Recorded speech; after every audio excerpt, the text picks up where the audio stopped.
So we're gonna make the sickest pair of dungarees. I've got some salvage denim that I sourced in Bangkok that I'm gonna use for this project. I'm actually gonna cut you to the sourcing in Bangkok. I vlogged the whole thing, and if you wanna skip that, you can, but if you want to watch that, then you can just watch me going to some cool fabric places. I managed to get this Japanese salvage deadstock fabric.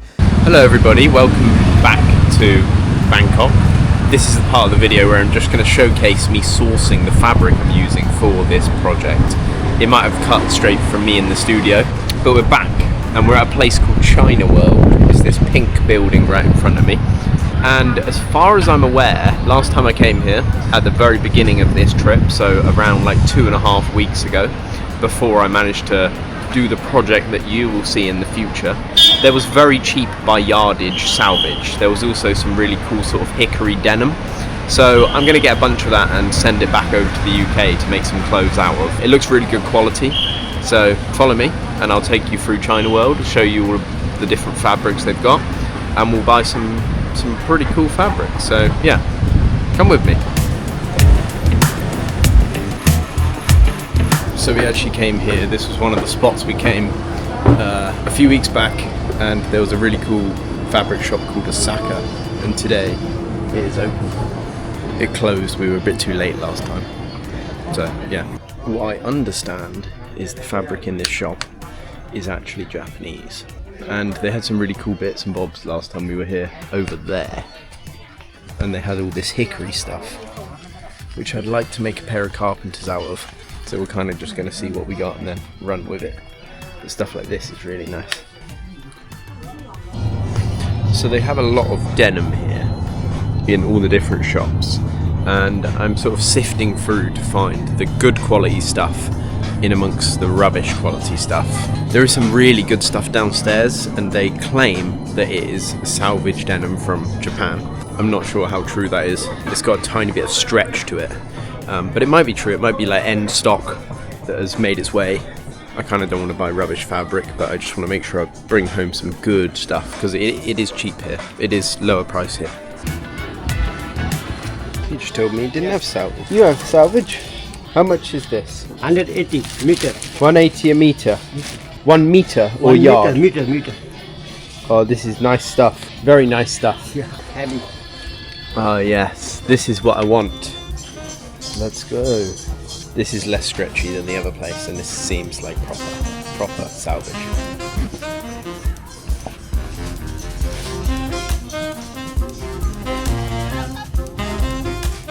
How much is this? Okay, at this cost 200. You do me 150, because I've just got all this. 150 meter. 2 meters I get, 300. That's good price. Yeah? Okay. Thank you. This is actually some really nice denim. So I've got the hickory stuff that I wanted to use for the carpenters. I've also got the salvage, and that was a really nice salvage. And then I got that stonewash denim. If there's one more thing, I'll grab it, but if not, I think that's it. Oh, let me come and see that one.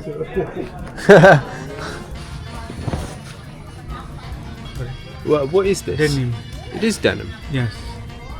And I also just got this stuff, which looks really nice. I'm not sure what I'm going to use it for, but it is pretty cool.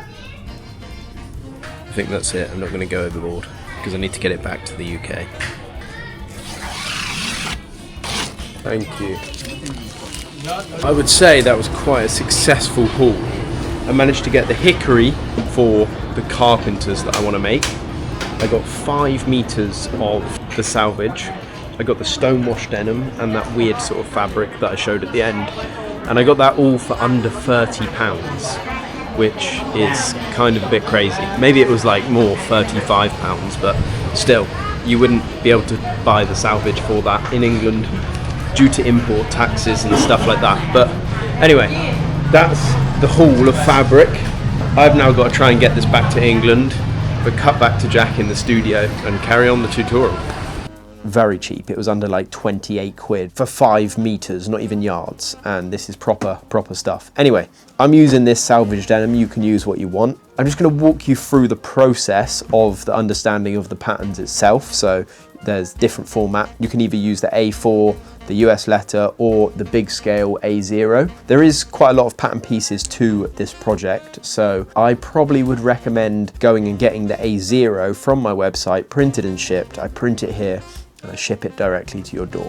Then I will talk you through the actual pattern pieces itself, and then after that we will get on to the actual tutorial. I'm going to have to be quite precarious about how I'm going to place the fabric onto the selvage, because I want to use all the selvage IDs on the side. But by the end of this video we will have a perfect pair of dungarees. I'd be lying if I said I've made 1 million pairs of dungarees. I have only made a few, but I'm going to walk you through this. We made the pattern, myself and Gio, so we fully understand the process. This is a skill level 4 out of 5, so if you have followed through this workwear collection, this is a bit more advanced than, for example, the field apron, which is a skill level 1, or the carpenters or the yard jacket. So what I'm going to do first is basically walk you through the A4, which has the journey of how the pattern works. I'm just going to talk to you about stuff like seam allowances, things like that. And then we will jump into cutting the pattern out, cutting the fabric out. And during that process, I'll just talk through a few of the sort of panel pieces and where they should go. And then we'll be into the straight tutorial. So from what I can imagine, this is probably going to be a bit of a long tutorial. So stick with this. I have Eloise behind the camera and we're going to smash this out probably over a few days, and yeah, by the end of it you'll have a finished garment. So this right here is your A4 printed sewing pattern. There's going to be quite a lot of pages. I've only printed it to where the pages start tiling, but I'm going to walk you through the intro of this pattern. On the website there is 2 options for purchasing. There is digital download or there is printed and shipped. Digital download comes with the A4, the US letter, and the actual big format A0, along with loads of other measurement guides and things like that, and a little sort of tutorial of how to print. If you're confused about what format to pick, which one to print yourself, then you can head over to the help page on my website and it will go through all of that information. It will also go through how to tile the pages together and everything like that. So this is the service dungarees. This is graded from an extra small all the way up to a 3XL. So that is 28 waist all the way up to a 40-inch waist. Here, as I said, it's a skill level 4 out of 5, so this is one of our more experienced builds. Over here, you've got like a visual representation of what these will look like when finished. And then finally, you've got your 2x2 inch square down here, which hopefully you can see on the camera. And you need to measure this before printing the whole booklet. So if you're choosing this sort of method, then I would recommend printing this first cover page, making sure that your 2x2 inch square is measured correctly, and then you can print the whole booklet. But just make sure your printing is 100% scale, you're printing on the correct format, and if you're still confused, then obviously there's a little bit more info on the help page to get you through the whole process.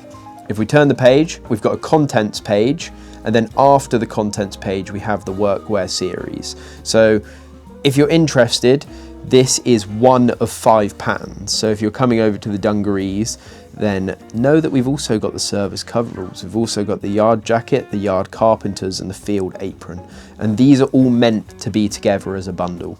So you can head over to the website and buy them all together, or you can alternatively just purchase them separately. And then there's a little bit of a write-up on why we have made this collection. And then the next page is, ignore that one, that was meant to be before. Next page is materials, so main fabrics, pocket linings, straps and elastic, and then you've got the universal hardware guide, which is on all of the patterns, which just gives you a bit of an idea on buckles, clips, adjustments, you know, buttons, fasteners, zippers. It doesn't tell you exactly what sort of size you should get for these sort of hardware bits, but it's mainly just a guidance for what you can use and what to type into the internet for certain things. But things like the, you know, the straps for the top of the dungarees, which we will be making, obviously you want to make sure your straps are the right size. So for the pattern pieces that we get onto later, we're going to have to buy the right sort of clasps for that. I have a few different size versions of that. So these are little clips, and then obviously you'd have a button, and that button would go in and clip in. So we'll get to that a little bit later. But for hardware, just get your normal sort of rivets. You can find some really sort of expensive stuff online, or you can just get the cheaper version stuff to test out.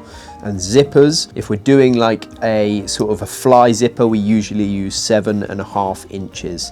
And then other than that, the right amount of fabric and stuff you're going to need for this project is all included in this page. And then if we turn the pages, there is obviously more universal hardware guides and shows you about rivets and stuff. And then got your print and assembly guide. If you're doing this using the A4, then there is a little small thing that we've added to these patterns. All of the print and assembly is really simple. You've got A1 and then that goes across to J1, and then if you go down, it's like alphabetically and numerically in place, so you know which one should go after and all that sort of thing. Anyway, with tiling the pages together, there's a little guide here, but all of the patterns from now onwards have these little darts at the top, if you can see right here. These darts have been added so you can perfectly line up each page. Before it was just these bleed lines, now we have these darts. So that's a new addition. All of the workwear patterns have these darts. And then this pretty much tiles together to make this right here, which is the A0. So this right here is the A0 sheet. You've got 3 sheets to this. So if you're printing it yourself at a local print shop, then it's going to be 3 sheets. I've had experience where it costs absolutely incredible amounts of money just to be able to print A0 in a random print shop because it is inconvenient to them. And I've had it come out at like £9 a sheet, so you're paying like 26 quid for the dungarees to be printed, which when you add shipping, it's cheaper to do it with us. Anyway, this is the A0 sheet. You've got a 2x2 inch square that you can measure to make sure that your pattern has come out perfectly. If you've made one of my patterns before, you've probably skipped this whole area. You don't even know that I've said this right now, but pretty much all the patterns, they have these indication sort of lines which are different dotted and dashes for different sizes, and most sewing patterns work the same. Here we've got a 28 waist, and then that is this line right here. And then obviously the 40-inch waist, which is 3XL, that is these dots right here. So you're pretty much just finding out which size you want. And a lot of people tend to just get like a different color Sharpie, draw over their size in like red before they start cutting, so it makes it a little bit easier for them. And then you're just cutting out all of your pattern pieces. What's really important to mention with the pattern pieces is you're not adding any more seam allowance unless where it's stated. So for example, you're cutting directly along the line which you have chosen for your correct size. So 28, 30, 32, 34. I'm going to do this in a 34, and it would be this line right here.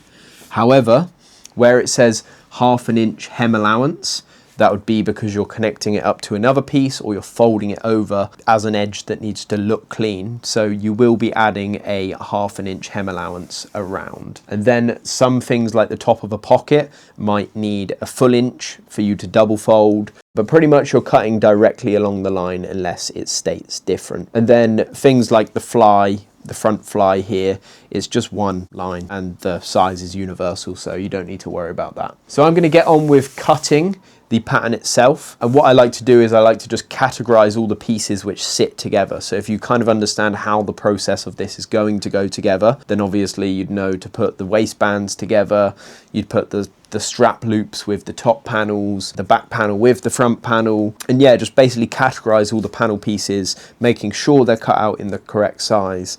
And yeah, we're going to get on with that, and then we will touch basis when we're cutting the fabric, and I'll just explain to you things like cut to mirrored and what I'm going to do with cutting against the salvage ID, so how I can clean that up and all them sorts of things. And yeah, then we will get on with it from there. One more thing I didn't mention, it says it up here at the top of the pattern, but a lot of the sort of ½ inch hem allowances are because we are going to be doing flat fell seams throughout this project. So I will explain when we get there what a flat fell seam is and why it is relevant to doing something like a pair of dungarees. Anyway, less of me rambling, let's cut some fabric.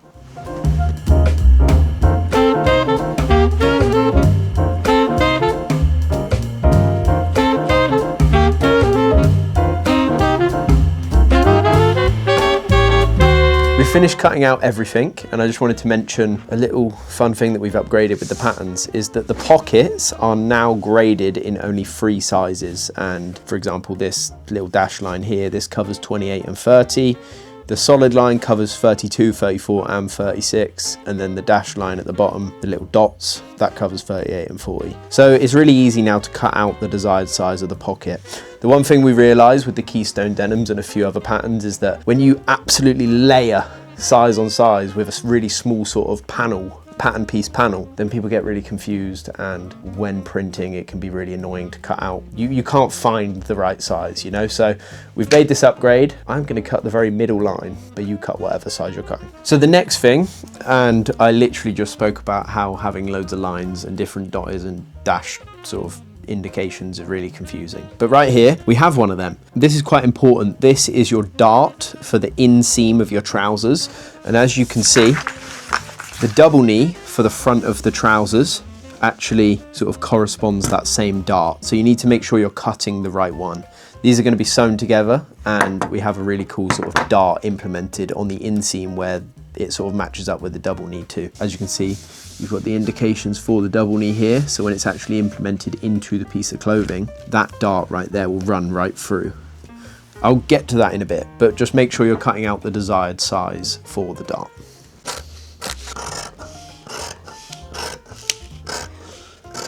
See, it is a bit tricky following the indication, but if you focus up, you'll do it.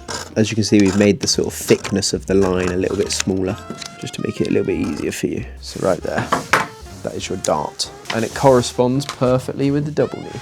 So yeah, now let's get to layering it on our salvage denim that we found in Bangkok and making our dungarees.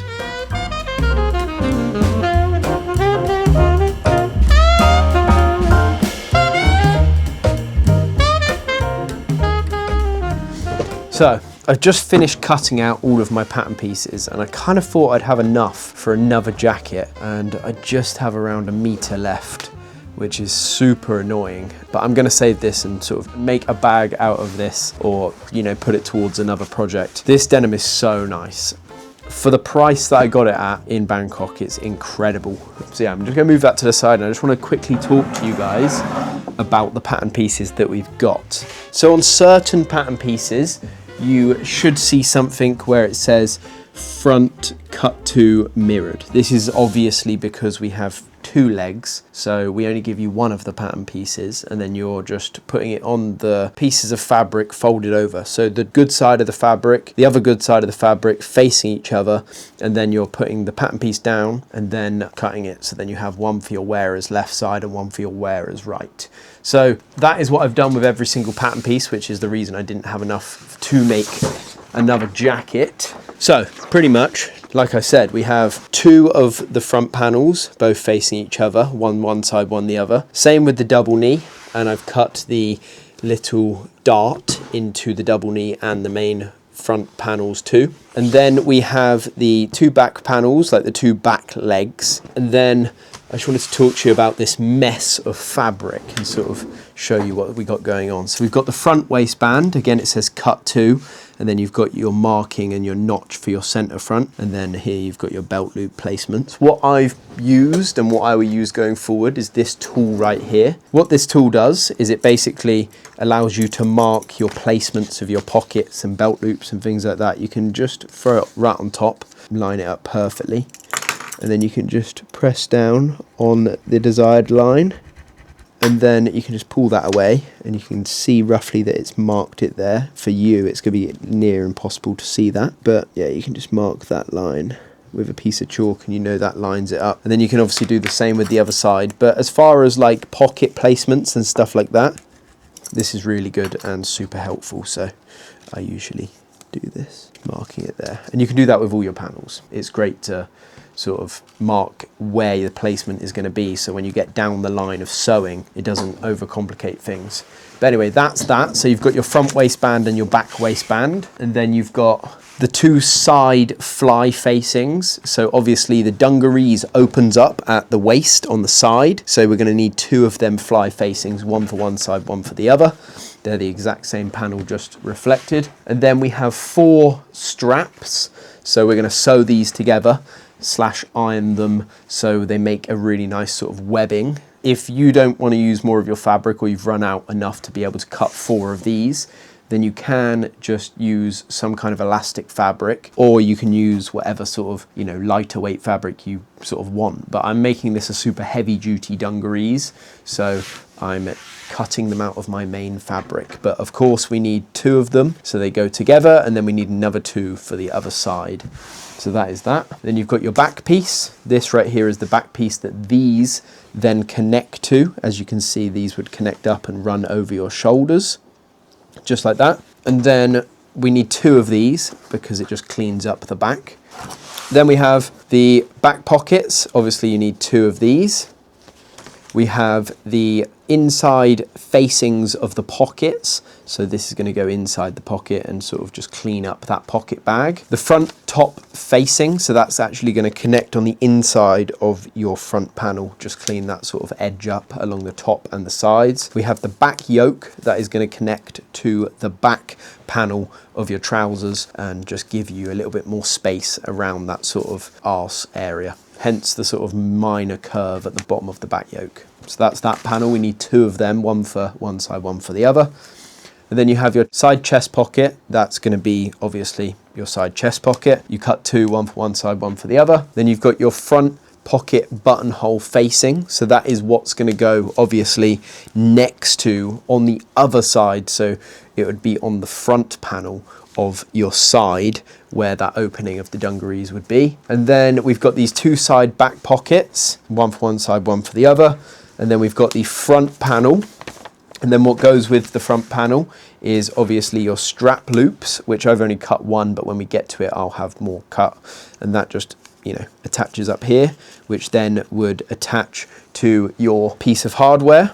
So that would attach to your piece of hardware there perfectly. Then you've got your chest pocket that just aligns perfectly with the placement here. So again, if you want to run this all the way around, then mark it with chalk, you can do. And then obviously you have a front fly. And then there is one more piece we're missing. And obviously with the front fly, you're going to have to need a fly facing too. So hopefully you've cut that panel out too. And then there is 2 other panels over here that I haven't spoke about.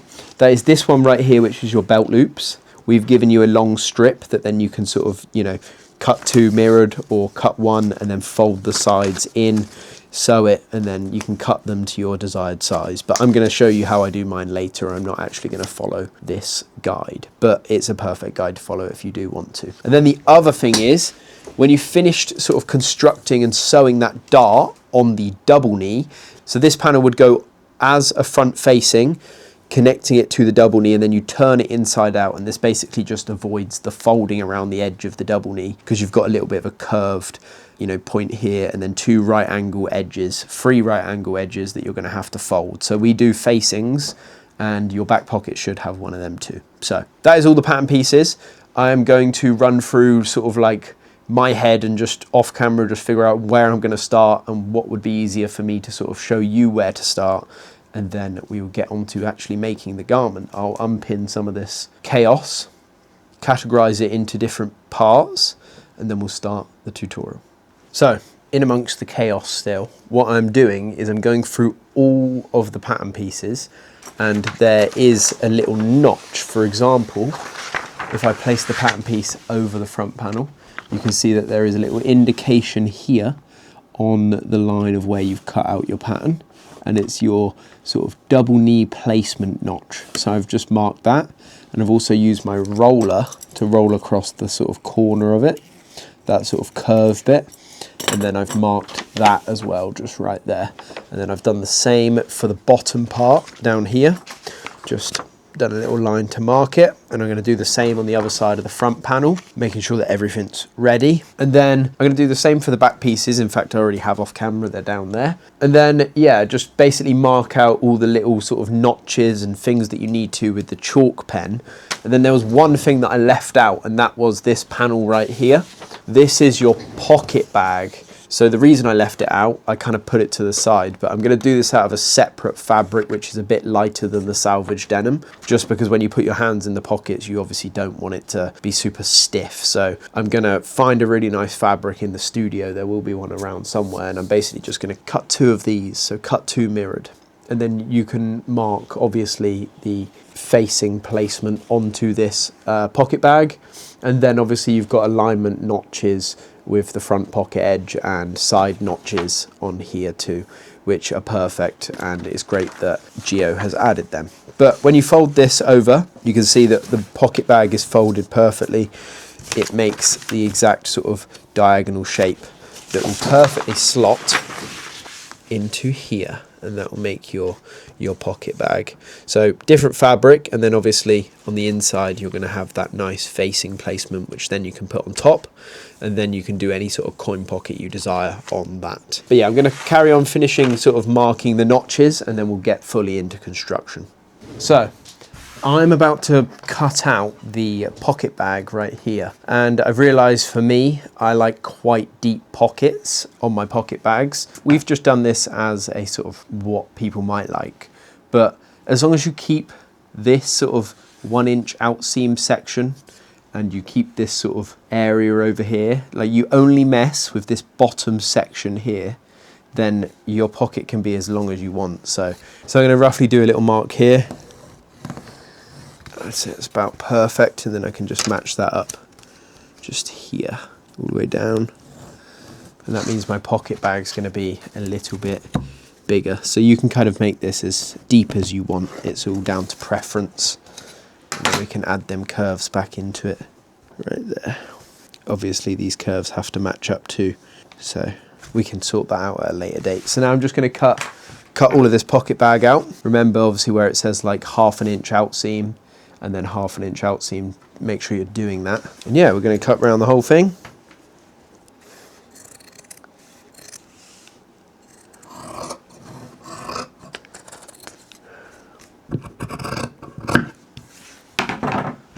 Okay, so now we have got all of the pattern pieces cut out. I've basically just methodically sort of categorized everything. And what I have done on the sort of side pocket, the pattern piece which looks exactly like this, it says to cut 2. And you can cut 2 and then obviously turn that whole thing inside out, and it will mean that you should have like sort of folded edges all around the edge, and then you'd sew that into the garment. But what I've done is I've just got the other panel and I've basically just cut in. You can sort of see the shape here. I've just cut this little shape out.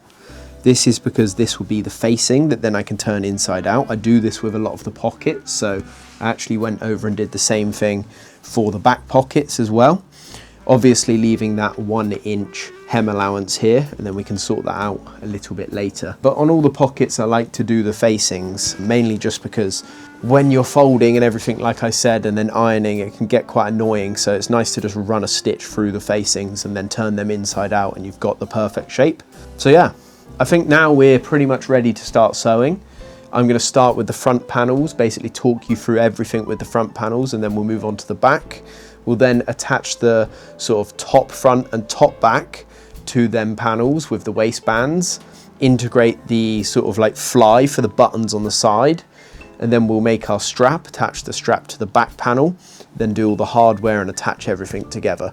So if that sounds a bit confusing, I'm going to break it down into sort of categories and sort of help you through the whole process. So let's do it. So all of the top panels, so the back panel, the front panel top facing, the sort of shoulder, the side chest pocket, the waistband, the chest pockets, all of these panels you can move out of the way for now. Even the strap loop, you can sort of move all that out the way and put it to the side. The panels we are going to focus on first, sort of want a clean table for this. Both your pocket bags, because we're going to attach them to our front panels. And then you want your front fly and your fly facing, because we're going to integrate a zip into that. Your 2 front main panels, because obviously we're going to do one side and the other. Both the double knees, and then we need the pocket facings right there. I've obviously marked where the buttonholes are going to be. And then we need the side facing and the side fly. We're going to move them to the side because we don't need them at the moment. So we're going to do the double knees, attaching them to the perfect place on the front with the darts. And then we're going to, once they're sort of constructed on both front panel pieces, then we're going to move on to the pocket bag, the facings of the pockets and how we integrate them in. and then afterwards we'll attach the sort of zipper with the fly and the fly facing to the middle, hit our little flat felled seam over here, and then that'll be the front panel completely together. And then we could grab the top front panels, put them together on that then. I'm still sort of figuring out the steps that I'm going to take to show you in the most easiest way. But for now, we're just going to start with the double knee and the darts. Keep it simple. So what I am quickly doing here is the actual facing of the double knee. I didn't want to cut out of the salvage denim because I actually had some left wherever I've put it, I think over there. And I wanted to save that for like an external later project. So I'm actually going to cut the facings of the double knees out of this fabric that I've used for the pocket bag, which is this stuff over here. And it's like a stone wash denim and it's super, super nice. And I think it'll go really well with the salvage as pockets. It's a lot lighter, has a tiny bit of a stretch to it. I'm going to cut the facings out and then we'll get straight to the tutorial, how to construct everything. Before we go deep into the build, I want to quickly talk about the fabric, because with workwear, fabric is not just an afterthought, it's one of the most important parts of the garment. Denim, hickory stripe, canvas, cotton drill, and twill. These fabrics all come from a world where clothing had to be strong, practical, repairable, and worn hard. That's why they matter. They don't just look good when they're new, they fade, soften, crease, mark, and become yours over time. And because you already put in the hours to cutting, sewing, pressing, top stitching a garment, the fabric you choose needs to be worthy of that time. You don't need to buy the most expensive cloth in the world, but you do need to understand what you're buying. A lighter cotton might be perfect for the first version, a heavier canvas might make the garment feel more traditional. Hickory stripe gives you that classic railroad and painter workwear feeling. Denim gives you that structure, fading, and long-term character. And that's exactly why inside every Workwear Series pattern that we've released, I've added more than just the pattern pieces. You'll find a QR, resources, fabric guidance, supplier options, thread recommendations, fabric weight notes, and regional buying routes. So whether you're in the UK, Europe, or US, or somewhere else entirely, you've got a clearer starting point to find the right fabrics and threads. You're not meant to figure it all out alone. The pattern gives you the shape, the tutorial walks you through the build, the resources help you make better decisions, and the community is there if you get stuck. The whole series is built to support you through the process, because the goal is not just to make one garment, the goal is to understand fabric, construction, history, and design, so you can build clothing that actually lasts. I've wasted quite a lot of fabric there, so ignore the fact that I did that. And I also did this a little bit wider than the pattern shows. That's because it's all going to be tucked under the double knee itself, so you don't need to worry about that too much. Okay, so the panel pieces we're going to need to start off with right now are going to be the main front piece with your markings of where your double knee is going to sit. And then we want the double knee itself, and finally the double knee facing, which sits on top after the darts are sewn. So the first thing we're going to sew is the dart on the main panel and then the dart on the double knee, and they'll match up perfectly. But to be able to match them up perfectly, once the darts are sewn, we'll sew the front facing of the facing to the main double knee, following that all the way around, turning it inside out, throwing some pins in it to keep it in the right place, and then we're going to place it back on top, match up the darts, sew the double knee down, and then we'll just do the exact same for the other side. So what you can do with the darts is you just want to fold it over, make sure it all lines up perfectly, and then we're going to run a 1/4 sort of stitch all the way in. And then some people like to top stitch their darts, but I like to leave it not top stitched.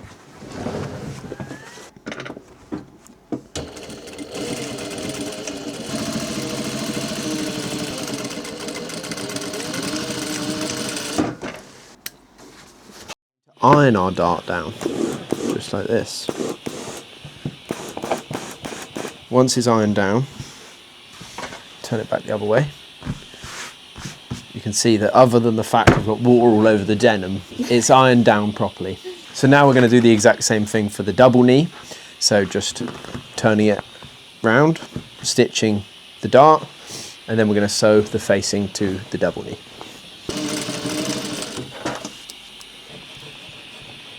And right there, you can see we've ironed down that double knee.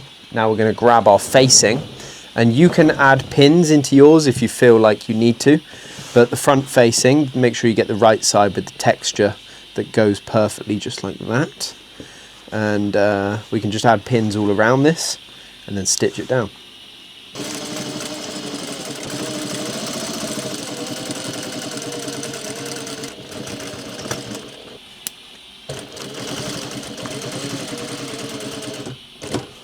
Remember, as we're sewing around this, we're just keeping to that 1/4 quarter of an inch seam allowance, and we're pretty much doing that throughout the whole thing unless we're doing a flat fell seam. But yeah, just keeping to the 1/4 seam allowance.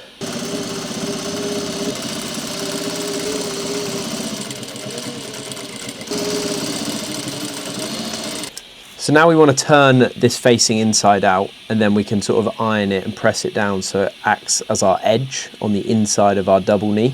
We don't need to obviously do this to the outside because this connects to the out seam of our pair of trousers and gets integrated into the flat fell. However, to turn it inside out, I always find this little trick of just cutting the corners like this helps with turning inside out. Just means all the fabric doesn't bulk up, and then what I do is just turn it inside out from the very corner, and you can clean this up in a second, but just make sure turning the corners first, then everything sort of comes round. And you can either do what I normally do, which is like just wetting your fingers a little bit and then just pinching and rolling the seams, or you could be like a normal person and actually iron it. If you're new to these tutorials, you'll realise that I'm not very good at ironing stuff. I think it's because my iron is genuinely terrible and it leaks everywhere. It's a rubbish iron. I will upgrade and then we will start properly pressing our seams. But yeah, the pinch and roll technique works. I think I'm kind of used to this because of all the travel sewing, and there's no iron and on the go, so it's kind of it's the only option you really have. That right there is the double knee turned inside out. You can actually just grab your scissors, make sure you don't open them, and just push out them edges a little bit more, just like that. Do it on the other ones too.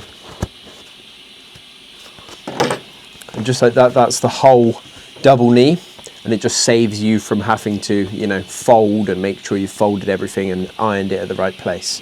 So now what you can do is you can use your markings that you've already marked for where the double knee should go, and we're just going to place it right on top, and you can see that the dart will line up perfectly with the other darts right there.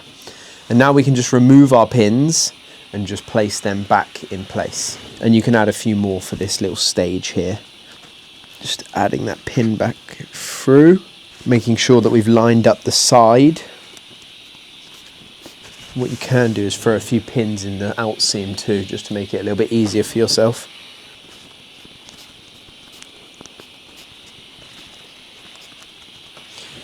Just like that. Now our double knee is in place exactly where we want it, and now I'm going to run a top stitch all the way through this, and you can sort of add a bit of decorativeness. I like to do a little sort of curve or some little decorative stitches along this, and also you can also choose to not stitch a little bit of this bottom piece, because the sort of functionality of a double knee is usually so you can slip some like sort of knee pads in, but we're not really functional over here. Obviously these are made for workwear, the patterns are, so depending on what fabric you use and how you want to build it, you can sort of leave a little gap at the bottom to thread a little knee pad in, but I won't be doing that. And yeah, we're just going to stitch round, do any decorative bits that you want, and also if you wanted to add any sort of patches, like rough cut patches, if you bought some rough cut patches from the drop, then you can also just like add them underneath before you pin down your double knee, stitch the patches and then stitch the double knee afterwards. Or any sashiko details on the double knee itself, I'd do that before you pin it to the main panel.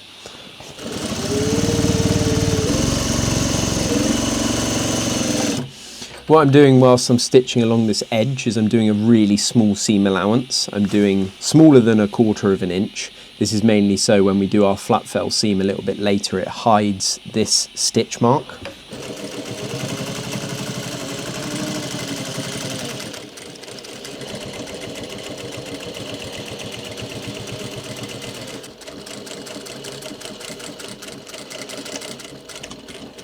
And as you can see, I'm doing a little back and forth stitch on the corners, like here, and that is mainly just to give it a little bit more structure if it pulls or anything like that. And I'm using the side of my sewing foot, my industrial sewing foot, as a guide for my top stitch all the way through.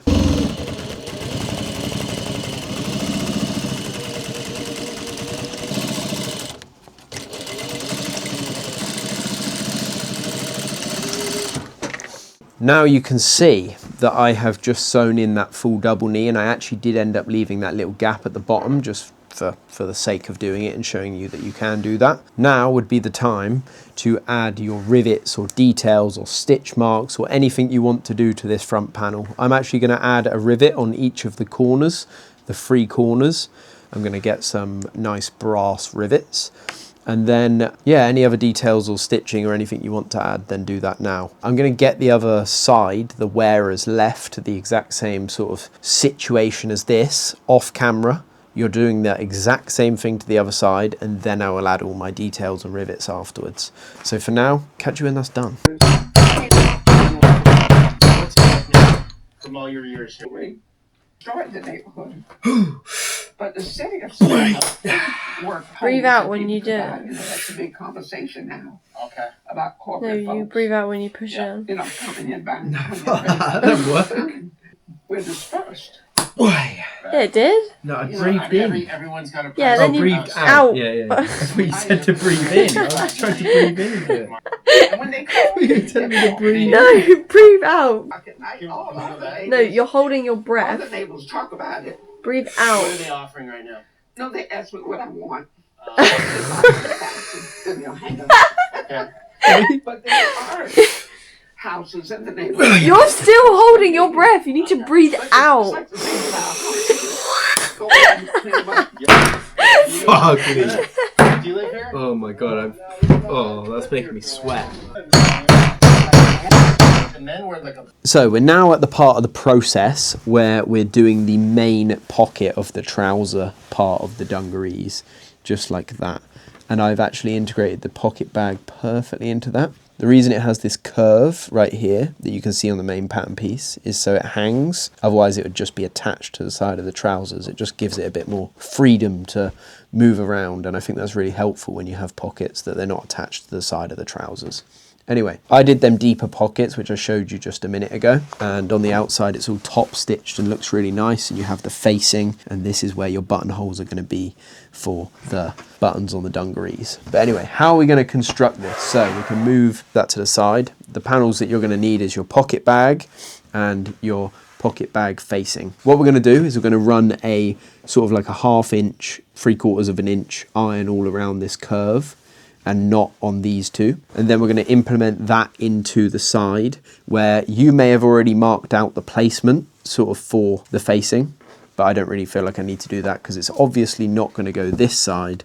So yeah, we're going to place that down, stitch it in all the way around, short seam allowance around the edges, the raw edges. And then we're going to integrate this front facing to the other diagonal sort of piece up here. I can visually show you. It'd flip over just like this. We'd sew 1/4 all the way up, turn it inside out, and then that will be sort of looking like that, and then we'd fold the bag in on itself. So let me just show you quickly. So I'll quickly run the iron all the way around, just like that, and then we can integrate it in, grab a few pins. We can sort of just make sure that fold is nice and clean all the way. We can throw pins along this for when we top stitch. So I just wanted to mention, now we've pinned that down, if you did want to add a coin pocket or anything like that, it's best to do it now, but take into account that you've got your sort of placements for your buttonholes, which is going to attach your back of your dungarees sort of side to your front side dungarees, just like this. But anyway, if you did want to add a coin pocket, you can do, you just need to be mindful of the actual buttonholes right there, and you can't really move them to, like, you can't move them further this way because we're going to be doing a flat fell seam all the way down this side. So I'll do the top stitch here, and then we'll get to implementing it to the actual pair of trousers.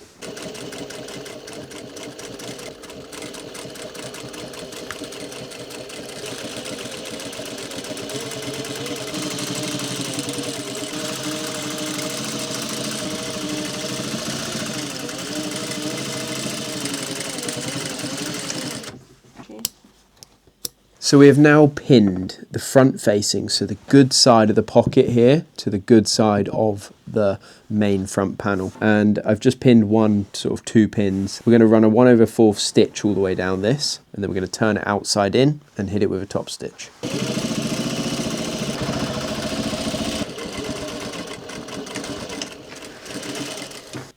And then just like that, we can throw it inside, throw the pocket as if it's inside. Again, pinch and roll, or use an iron if you're smart. And we can just add a few pins along this area here, getting ready for the top stitch.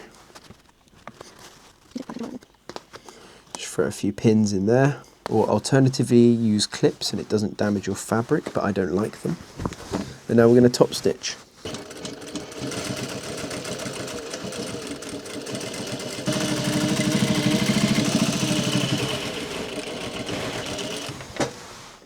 So what we're trying to do is we're trying to match it up like that with the inside sort of pocket facing and the outside that we've just top stitched. Basically, you should have something that looks a little bit like this now. And when you fold it over on itself, you can see that it all matches up perfectly. You can sort of just drag and sort of account for any edges that look a bit weird, but then it should match together perfectly. And what I like to do is I like to sort of flip it over, keeping the pinch so it all holds sort of place in the right area. I'm going to run 1 pin just to hold it between the top, just like that, and then 1 pin just down here at the bottom. Bang. And then now we can actually turn that over. And what we're going to be sewing is just these 2 pocket bags together. If you watched my other tutorials or you're doing the carpenters, you'll see a little technique which I showed where you can actually fold this part in and fold that part in, and it will sort of stop that sort of loose frayed edge, and you can stitch around that and use an iron. In this tutorial, I'm not going to do that. So I'm just going to stitch around this all the way up. Alternatively, if you have an overlocker, it's way better to just run an overlocker around this pocket. But yeah, either fold it yourself, but because we've got this little curve at the end, I'm not going to worry about that because I won't line it up and it won't look clean. So yeah, I'm just going to stitch around this edge. We will have a raw edge, but oh well. And then we're just going to tack it on the other side. So the good side, we're just going to tack it just down here to keep it in place and tack it up here. And that tack on the top goes a little bit further to close this top gap too. So we're just going to tack and stitch along the top. And then that is our pockets finished. So let's do the pocket bag stitching together, and then we'll do the other bit too.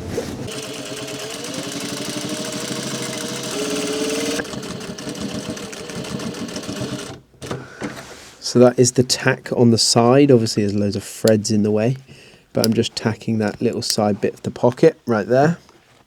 And then I'm going to do the same on the top. But obviously, like I said, we're going to start this a little bit further out to close this whole sort of top zigzag area here. So we can just run a stitch from the start of it. Very close seam allowance to the top, because obviously you don't want it to be showing when your waistband is integrated.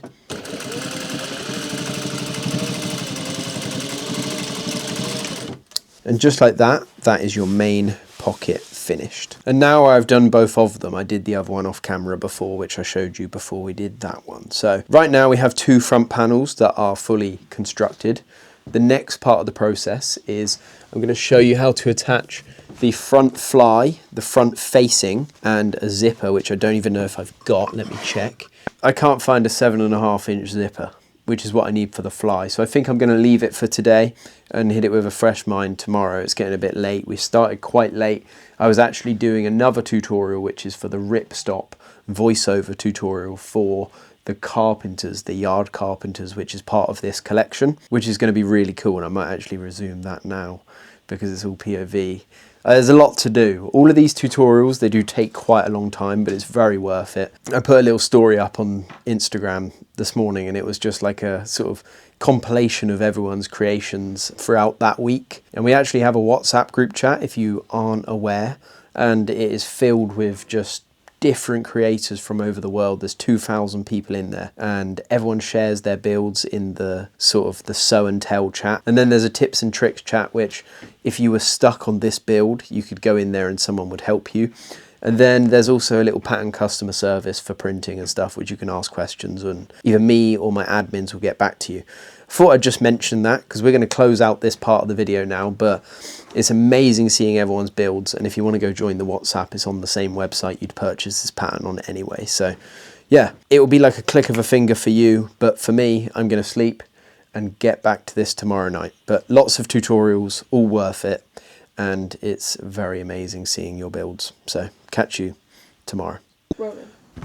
So it's day 2 of the construction on these dungarees, but like I said yesterday, it's a click of a finger for you. And essentially we're going to try to get through a little few bits sort of in this session. It should only be a 2-hour session for me, but hopefully we can get quite far. And then I've got a little project that I'm working on for a few days from Friday, so I'm going to have to resume this a little bit later. But again, it should all be in the same video seamlessly for you. We're going to focus on the fly zipper now, and the front waistband, and then we're going to get on to constructing the whole top half of the front before we even get onto the back, just because we're at that stage. So for the front, especially the fly zipper, you're going to need the fly facing, and as you can see here, I've cut it with the selvedge ID and the 1/2 inch seam allowance. You're going to need a 7.5 inch zipper, and you're going to need your fly facing. And then you're also going to need your front waistband. The front waistband we can sort of move to the side for now, but that is what the panel looks like. It's the one that says front waistband on it. We can move that to the side, and I'm going to show you how to construct a fly. How this is essentially going to work is we're going to construct a fly the same way we would. Everything's going to merge together like a pair of trousers, but instead of sort of making that waistband that overlaps, it will just be one singular waistband, and it will close up, but it will just have that opening so you can open the fly at the bottom. So it's the exact same process as a normal pair of trousers. How do we do that? Basically, what we want to do, we can kind of move these panels out the way, the 2 front panels for now, and we're going to focus in on the fly shield, the sort of zipper shield. I've cut about a 2.5 inch slit into this fly facing, just so we can sort of fold a triangle on each side and then iron it down. So we can hit a little iron on this and then do the exact same thing on the other side. As you can tell, we've got a way better iron today, thanks to Eloise. This one is not leaking and it should do us pretty well. And then you just want to fold that basically the right way again, and then just close up that with your iron. And then what we're going to do with a really small seam allowance is just sew all the way around this just to close it up. And again, if you do have an overlocker, now would be the time to hit an overlock stitch all the way down this edge, because that's going to be raw and on the inside of your pair of trousers. But if you don't, just follow me. I'm going to just hit a little stitch all the way around. I do have an overlocker. I always explain it in my videos. It's broken and I need to fix it.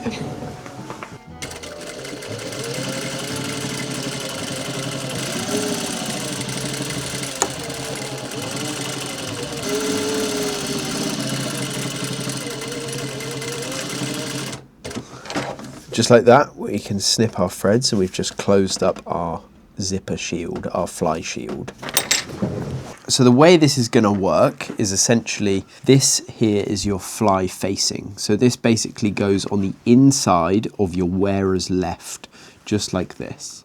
And the way we're going to get it in the inside is we need to implement the zipper into it. So it needs to be kind of sewn something like this with the zipper facing down. And then that will then go on the inside, and then the left side of the zipper tape, so this side right here, will connect to the other side, and then under all of that you will have your zipper shield. So it'll all be sort of constructed like this. And the way we're going to do that is sort of manipulate the first 2 panels, so well, the zipper, the fly facing, and the main front panel. And then we're going to move the zipper shield and the other wearer's right out the way for now. We can focus on that in a second. So what you want to do is you want to know that you're going to be hitting a 1/4 stitch all the way down the good side facing. So the good side of the fly facing is going to be facing, you know, the good side of the front panel. Hitting a 1/4 stitch all the way down, and then we're going to be turning that inside out. But the zipper needs to be attached first. So again, the zipper needs to be facing down, and we're going to attach it, I'd say a good like 2-3 millimeters from the selvedge ID, or in your case, the edge of your denim. And then I'm going to use a zipper foot just to attach that zipper down. And if you're looking at it right now with the sort of bottom of the closed end zipper, you're going to be stitching on your left side right here. but this is my right side. So we're going to be stitching all the way down the left side for you tape. And then that's basically a few meters away from the ID again with the 1.5 inch seam allowance. And then we're going to show you how to construct it to the front panel. So with the zipper facing down, we can now just stitch. Remember that few millimeter sort of spacing between the other side of the zip, which is going to be open, and the edge of your fly facing. Get the zipper sort of foot. I have a foot on my sewing machine which has zipper one side and normal the other. And then we're just going to stitch down. When you get to a certain point of stitching this zipper, you might need to move the puller out the way to do the top, but we'll get there and I'll show you that in a second. So around this sort of area, you just want to lift your presser foot up, make sure your needle's inside, and then we can carry on the stitch. Snip the threads, top and bottom. Now your zipper is implemented into the fly facing. Now we can do the stitch, which I mentioned. If it's easier for you, you can pull the zipper out the way and just grab a pin, throw it through the zipper, and just keep it to the side. And then we're going to stitch the front facing with a 1/4 seam allowance down to the edge of the center front sort of rise of the trousers. So let me show you. Right here, now the zipper is implemented with the front facing together. We can actually place this down on the rise, and we can hit this with a 1/4 all the way down. Might be easier for you to start at the bottom, but just make sure if you are starting from the bottom, you've matched up perfectly this little corner, just like that.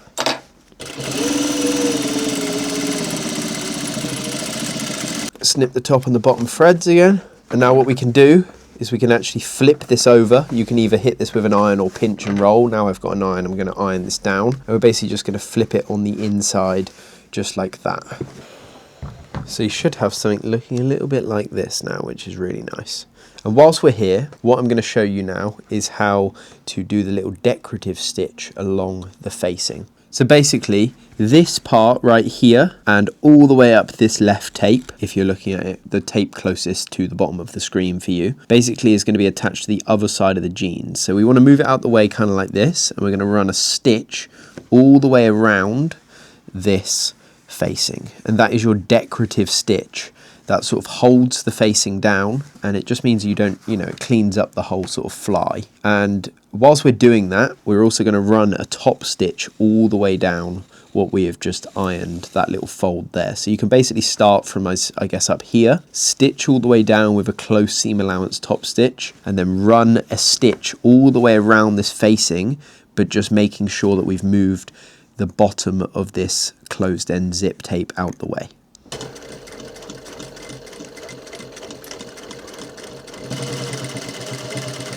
So that is our top stitch all the way down to the bottom. Make sure we don't run over onto this fold underneath the, the fly facing. And you can just sort of switch directions, and you can move this sort of, this tape of the other side of the zip out the way. It's a little bit fiddly, but you can move that out the way and carry on your stitch through. Just like that. And then we can actually just carry on that stitch all the way around with a nice curve, and then run it all the way up. Snip the threads, and now you can see on the outside we have our decorative stitch for our fly, and you can add another one just to keep it in place if you want to. I'm going to in a second. And then we can see that that zipper now is starting to function like a fly. And now we're going to focus on attaching it to the other side of the jeans. But before we do that, like I said, I'm just going to add one more stitch for the fly facing. And I'm actually going to pin that bit of tape out the way this time, just so it's not in the way whilst we're stitching. Just going to run a little pin through, just make sure that it is fully out the way. And then I can stitch from the other side, so we're not using the bobbin thread. I'll stitch it. I'm going to start from the exact same point, work our way around the fly, and then I can catch it just on the corner, and then follow that all the way up. Grab a little pair of tweezers and rip the pin out, because it's done its job, and now we can follow that all the way up.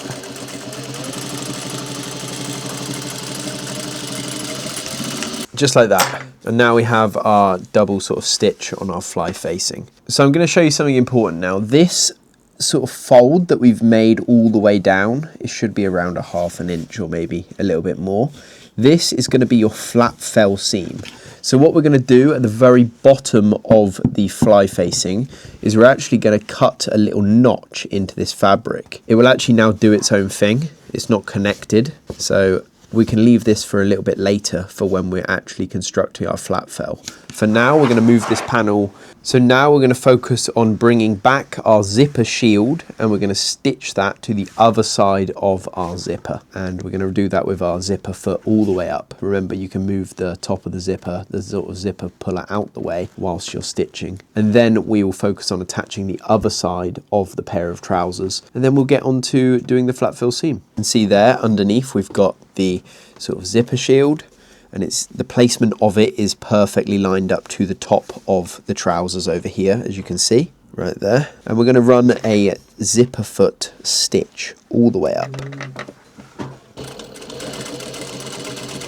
lining it all up, moving the puller out the way,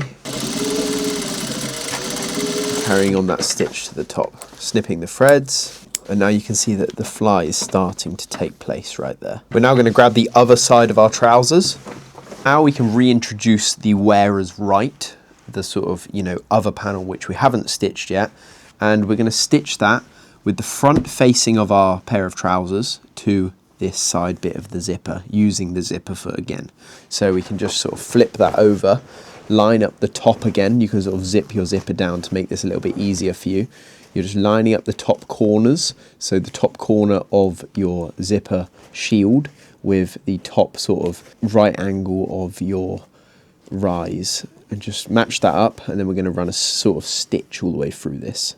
And then we're basically going to cut the notch again in this side, but I'll show you that in a second.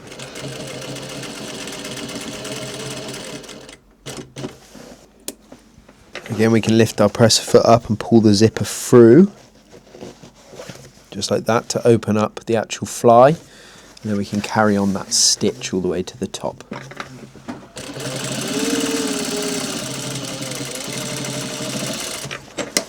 Hit a little back and forth stitch on the top, and when I started that stitch I didn't do a little back and forth stitch, so I think I'm actually going to pull that to the beginning and do just that, but I can,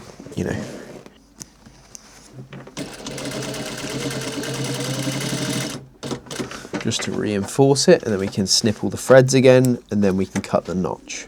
Before we cut the notch, you can see that this side needs a little top stitch, so we're actually going to run a little top stitch all the way down this point right here.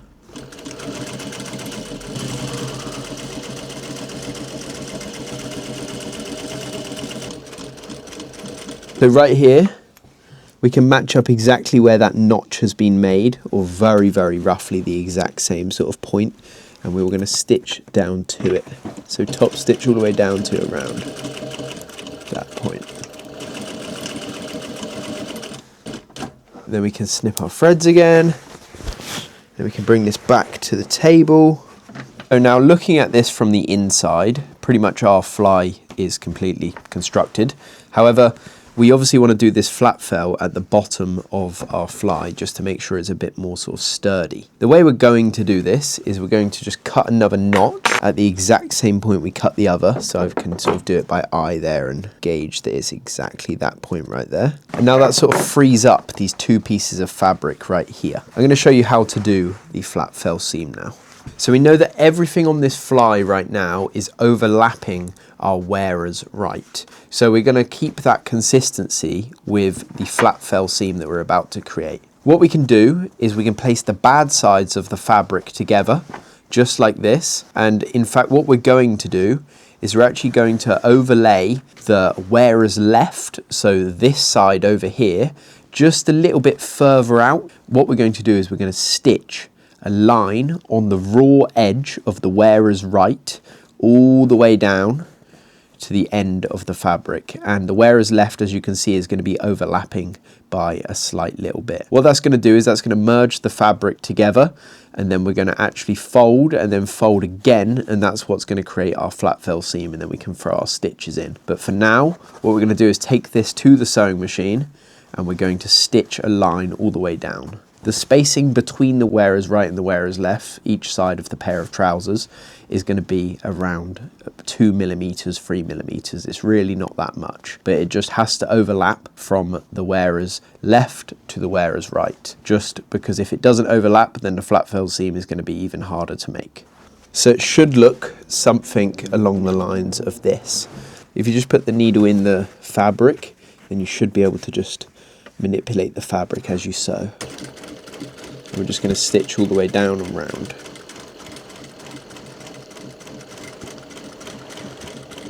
So as you're stitching down this line, where you've left a few millimeter gap from the fabric being, you know, a little bit further in front, you can basically manipulate the fabric a little bit as you move. Make sure the needle is in the fabric, and then you can sort of maneuver it and move it around a little bit. But we're stitching right on the edge, all the way down, just like that. We should have something that looks a little bit like this, and we can't leave it like that, can we? So what we're going to realize is that this naturally is going to want to fold over on itself, and from exactly where you've got the point where you've done that top stitch on the facing, you can follow that fold by folding over the loose bit that left overlapping. We can fold that over and it will naturally make a perfect fold, just like that. And we can throw a little pin in here. We can do the same all the way down this pair of trousers just by manipulating and moving it out the way. We can just make that fold all the way down, just like that. Throw the pin in. And you can check on the other side of the fabric. These pins are obviously just to hold it in place, but you can check on the other side of the fabric. You can check on the other side of the fabric that everything's sort of folding in the right sort of way. So we don't have any loose edges on this side, and we don't have any loose edges on this side.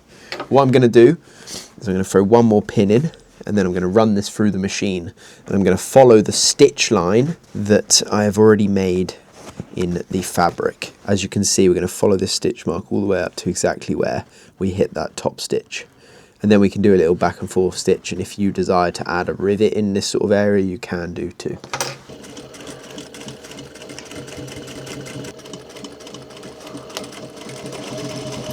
So closer to the top, following this stitch line, we can stitch all the way up, and the stitch should overlap this stitch right here, and it should follow along this stitch right here, and then you can just clean it up and cut all the threads and make it look really clean afterwards.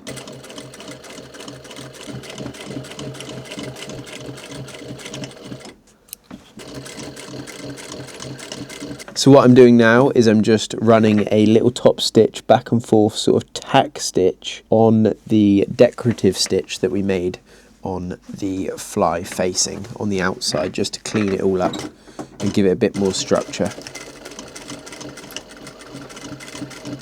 And there we have it. That right there is your fly integrated into your dungarees, just like that. You can see it's all perfect now. And now I'm going to show you how to attach the waistband, and then we'll get onto the top part of the front of the dungarees. So you're now at the stage where you've just finished that fly, and I just did a few things off camera which I want to explain. If you've done all the seam allowances correctly, then everything should match up perfectly. So when you get your front waistband with the markings of the buttons, it should be the exact same width as the whole top of the front pair of trousers. If by any chance it goes over by a slight little bit, feel free to sort of measure, and you could take off a slight tiny bit off of the side of the pocket. It won't make too much of a difference because obviously the front and the back are going to overlap anyway, but try not to take too much off. It's just, if it's like a few millimeters out, you can sort of account for it. The other thing I did was I just made a stitch along the top of the fly, just because now it's fully closed up. Obviously you can still use the fly for its intended purpose, but it's mainly just for decoration on a pair of dungarees. If you're going to go to the toilet, you're probably going to just take the whole pair of dungarees off. Now you've done all that, I'm going to show you how to attach the waistband, and you've made your markings for your belt loops. I'm going to show you how to make some quick belt loops. If you have your own desired way to make belt loops, go ahead and do it the way that feels comfortable for you. But the way I'm going to do them is I've basically just cut a 2.5 inch at the top and a 6.5 inch strip of fabric like. And what I'm going to do is I'm going to fold it over once and then fold it over again, so it just goes exactly like this. And we're going to add 2 stitches, one side of lengthways and one the other side of lengthways. I'll show you that in a second. And then we're going to integrate it into where we sew our waistband on, and then we're going to, you know, sew it down so it's super clean. So what I'm doing here is I'm folding it over once and I'm folding it over again just so it lines up around like 2 millimeters from the edge, and then I'm going to run a stitch all the way down using the side of my presser foot as a guide, and then I'm going to do the exact same stitch down the other side. This is going to be the bit on the inside, and then when you flip it the other way, you should have 2 really clean stitches on it.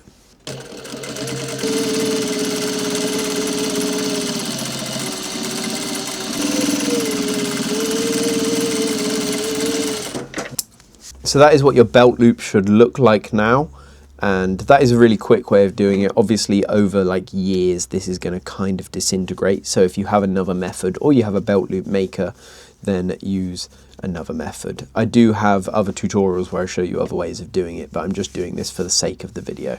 Now you want to do another one the exact same, and then we're going to show you how to integrate it into the waistband. You can alternatively just fold that one over so you don't have any loose edge, and then you can sew 1 stitch down the middle, which is what I did for the Keystone denims. But I kind of like the 2 stitch detail, so I'm going to do the same on this side too.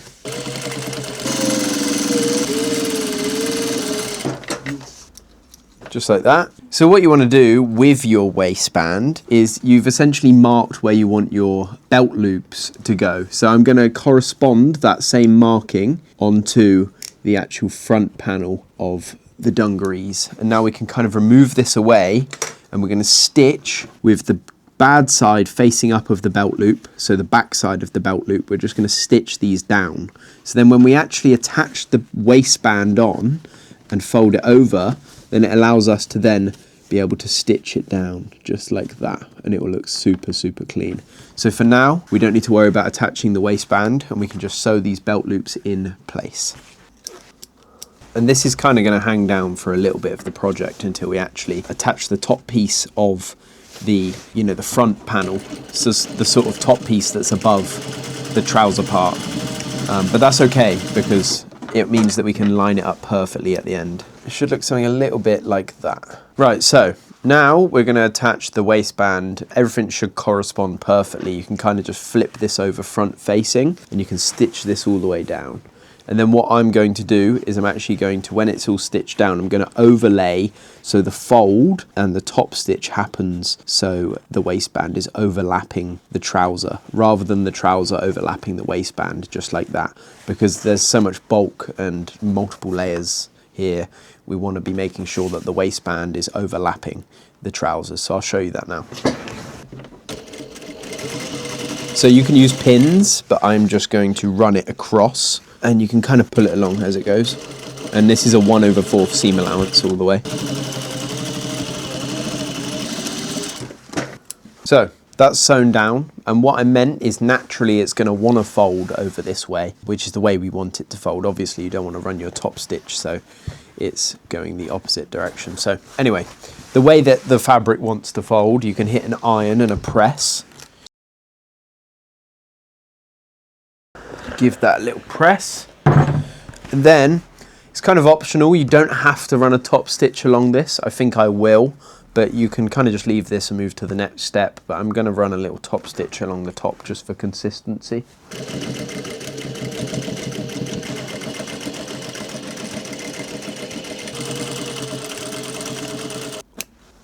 So now we can reintroduce the panel pieces that we want to work with at this point of time. And that is the front and the top, just like that, of our dungarees, which now I'm looking at it is going to be really cool, and it's going to look really nice. But before we actually start attaching anything to the pair of trousers, we want to start designing out the pocket details on the top piece and putting the front panel facing and the strap loops ready. So when we get to construction, it's really easy. So we can move the trouser part of the dungarees out the way, fold them up and throw them to the side for now, and we're going to focus on the pockets.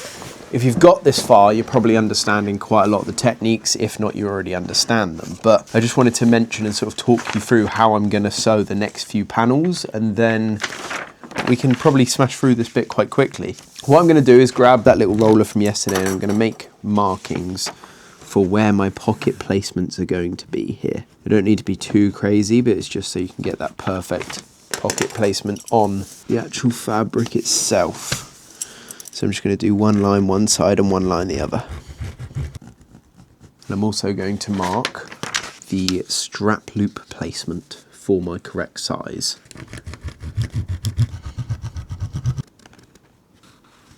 Just like that. So now we kind of know what's going on this front piece now. This is the top front piece, the sort of chest of your dungarees, as you can already tell. And basically, these two little markings up here is what's going to attach your straps over your shoulder to the front piece of your dungarees. And then obviously the markings we've made right here are for the front pocket of your dungarees when it's all sewn together. So the front pocket has two components. It actually has a side chest pocket placement on both sides, and then it also has a little top stitch reference and all of these little bits. So I'm going to show you how to construct the pockets now. So the way we're going to do it is we're going to sew it all the way around. You should have cut two of these panel pieces, and then we are going to sew it all the way around, front facings together, and then we're going to turn it inside out. But before we do that, we're actually going to add these two little chest pockets, and the way we're going to do that is we can see that they line up with each side just like this, mirrored. So the way I'm going to stitch these is I'm actually going to do a little fold and an iron, and I'm actually going to stitch them down here, and then you can kind of run a little top stitch all the way around, and then we'll figure out how to hem these at the top too. So we're going to actually add a hem, and then we're going to let me show you. So basically you want to grab one of your side chest pockets and you want to do a little 1/2 inch fold, run that all the way down with the iron.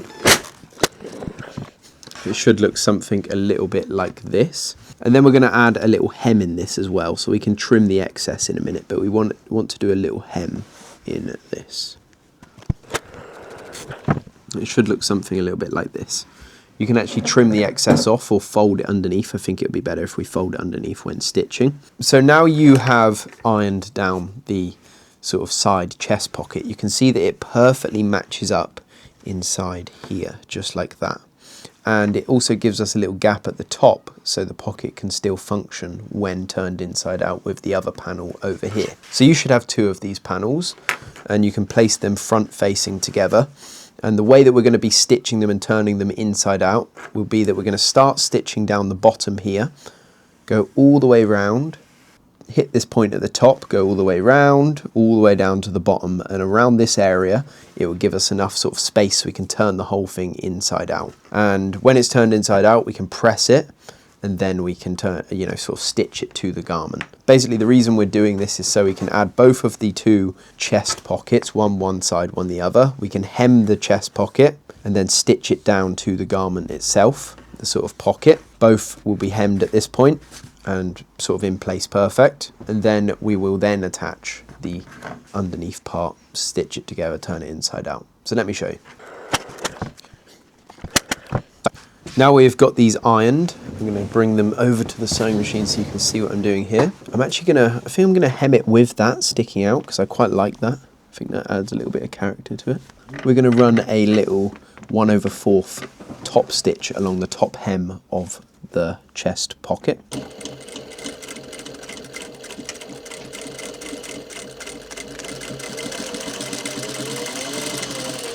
Just like that. You can trim the sort of excess.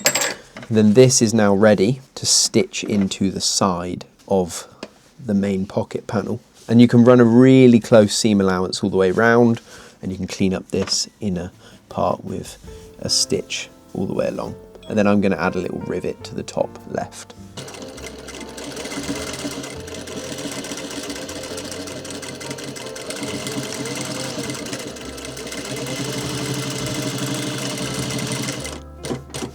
Just like that, that is one of your pockets on the chest, and that'll be a little pen pocket or something along the lines of that. And we're going to do the exact same thing for the other side too. So running a little top stitch along the top hem at a 1/4.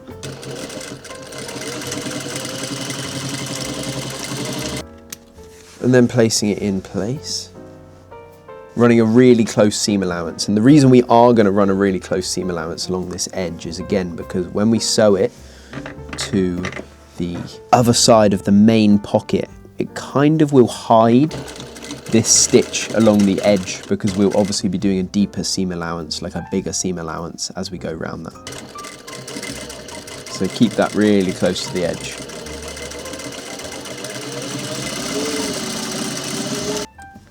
And it should look something a little bit like that. We're actually going to run a little top stitch through the pocket to split it up into 2 sections at the end.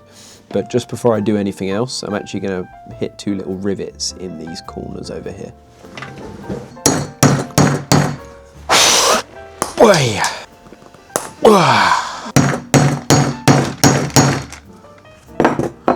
2 nice rivets and a very upset hand.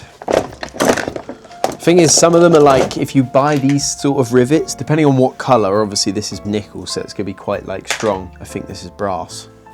And then this is aluminium. Obviously some are stronger than others, so some are harder to cut. Now we are going to place this piece just front facing over the top of what we have just done. You can use a few pins just to line up all the corners and everything, but I feel pretty confident that I don't need to. So I'm going to stitch all the way around this, like I said, starting from the bottom, making my way all the way around, and then stitching, leaving a little gap, turning it inside out through that gap, and then hitting a press.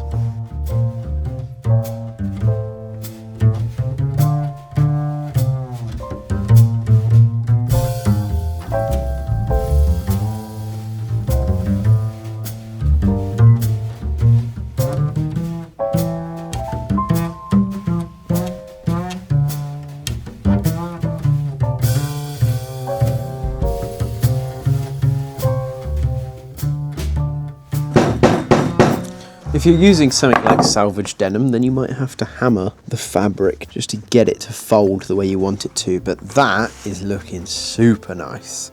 And what we're going to do is I'm going to leave the top of this unhemmed because I think it looks really clean, and then I'm going to stitch the sides all the way down to the bottom, and then run one really nice top stitch all the way up the top, and then that splits this internal pocket into 2, and then you have your 2 chest pockets as well.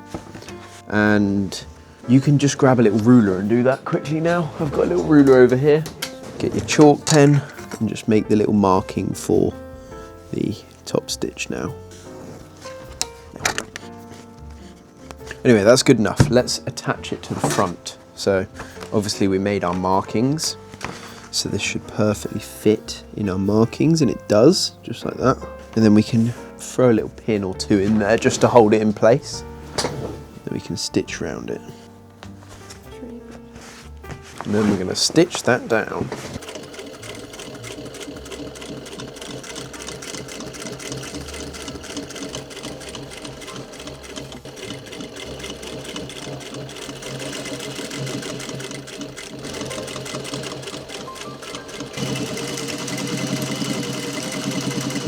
You can take your pins out now and then hit that top stitch all the way along.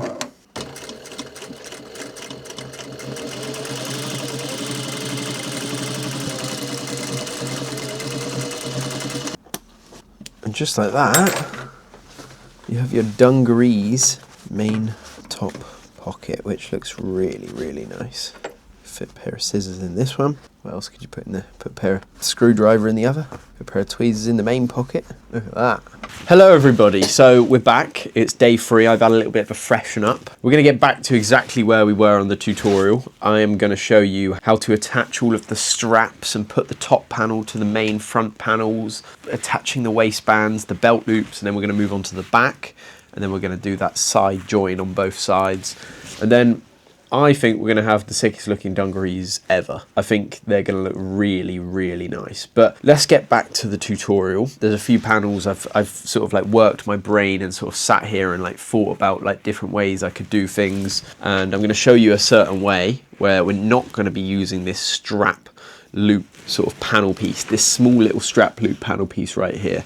We're not going to be using that. If you come in closer, I'll explain why. So right here we have this strap loop piece, and essentially the way this is going to work, or will work if you choose to do it this way, would be that this obviously folds in half, and you'd sew 2 of these front facing together, turn it inside out, so you have clean edges, and then top stitch the sides. Then you would fold it, you would sew it down to our placements of our strap loops right there, and then you'd integrate one of these right here into the strap loop. As you can see there, when it's sewn together with the seam allowances, that will fit perfectly in here. This right here is a little bit of hardware, where if you have a button, it should sit and then fall into this little sort of area down here.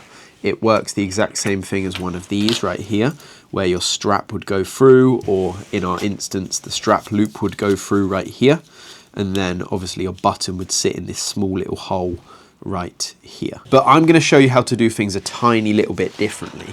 What I'm going to show you is how to attach the button onto the front top panel piece right here, and then we are actually going to attach the sort of, you know, this strap buckle to the actual strap itself, and then it's going to connect into the button just like this and then sit right there.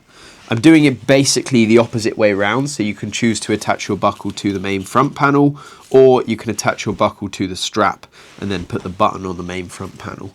Yeah, it's just down to personal preference, and that is the reason we've added this panel right here. So once we focus on adding the buttons and fully understanding how the strap and the buckles work, we've got 2 of these panel pieces right here. It will say on your pattern piece, it will say cut to mirrored of this main panel piece right here. And the way we're going to construct them is we're going to place this on top, and then we're going to sew all the way around the sides, the top and the other side, and then leave this whole bottom open so then we can turn it inside out. But before we do that, we know this is the inside of our top front dungarees. So it means that you can add any details or any pockets to this, just like you have for the outside piece. For example, what I'm going to do is I'm going to do a little welted pocket directly in the middle and use some really lightweight fabric for the pocket bag on the inside, and then it'll pretty much be a little hidden pocket for my phone, or just another compartment where you can put stuff in the dungarees. And then we're going to get to sewing the front facings together once our buttons are obviously implemented in, and then we can turn it inside out. We can press all around the edge when this is sewn, and then obviously you can either top stitch that, and I think for me I'm going to leave it raw, just mainly because it will look a lot nicer, and there's a lot of stitching on the front panel anyway. So I'm going to get to putting the buttons on first. I'm not going to show you how to like put buttons on because everybody has different buttons, but I'm going to put them on first, and then we will do the welted pocket. And if you're interested in how to make a welted pocket, then there is a full tutorial right here on my actual YouTube channel. If I include this in the video, it will lengthen out the video a bit too much. So I'm not going to teach you the process of how to do a welted pocket. It's not actually part of this pattern, but if you did want to add one to this inside panel, then follow this tutorial right here. That sucks.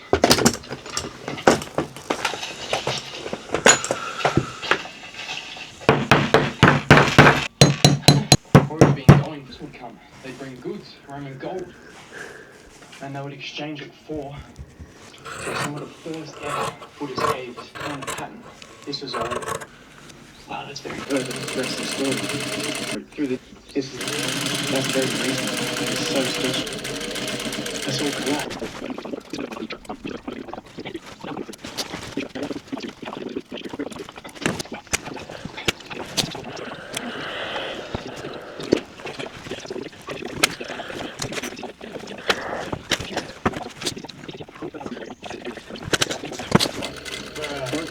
Multiple places, and the most unconquerable sea fort.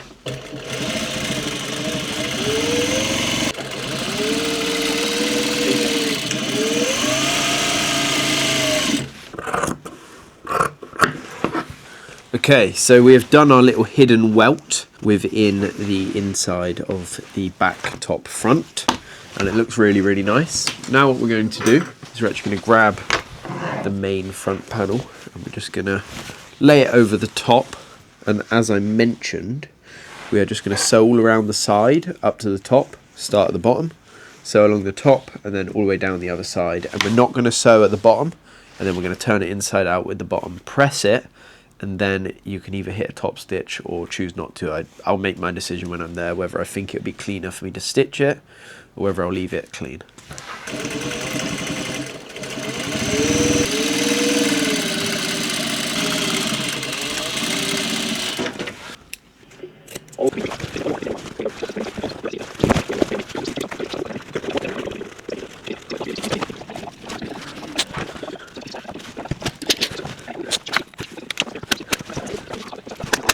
Almost like tying pins. They use these straps, which I believe they would actually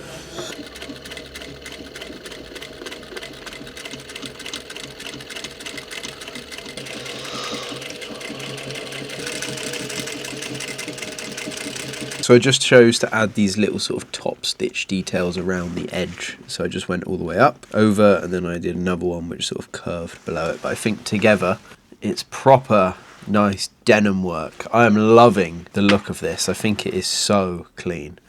Obviously beforehand, if you wanted to add any more details, put a little like label in here or something, you could have done. But the welted pocket is really nice on the inside. Then obviously you've got your pockets on the outside for whatever you desire. That is so nice. Oh wow.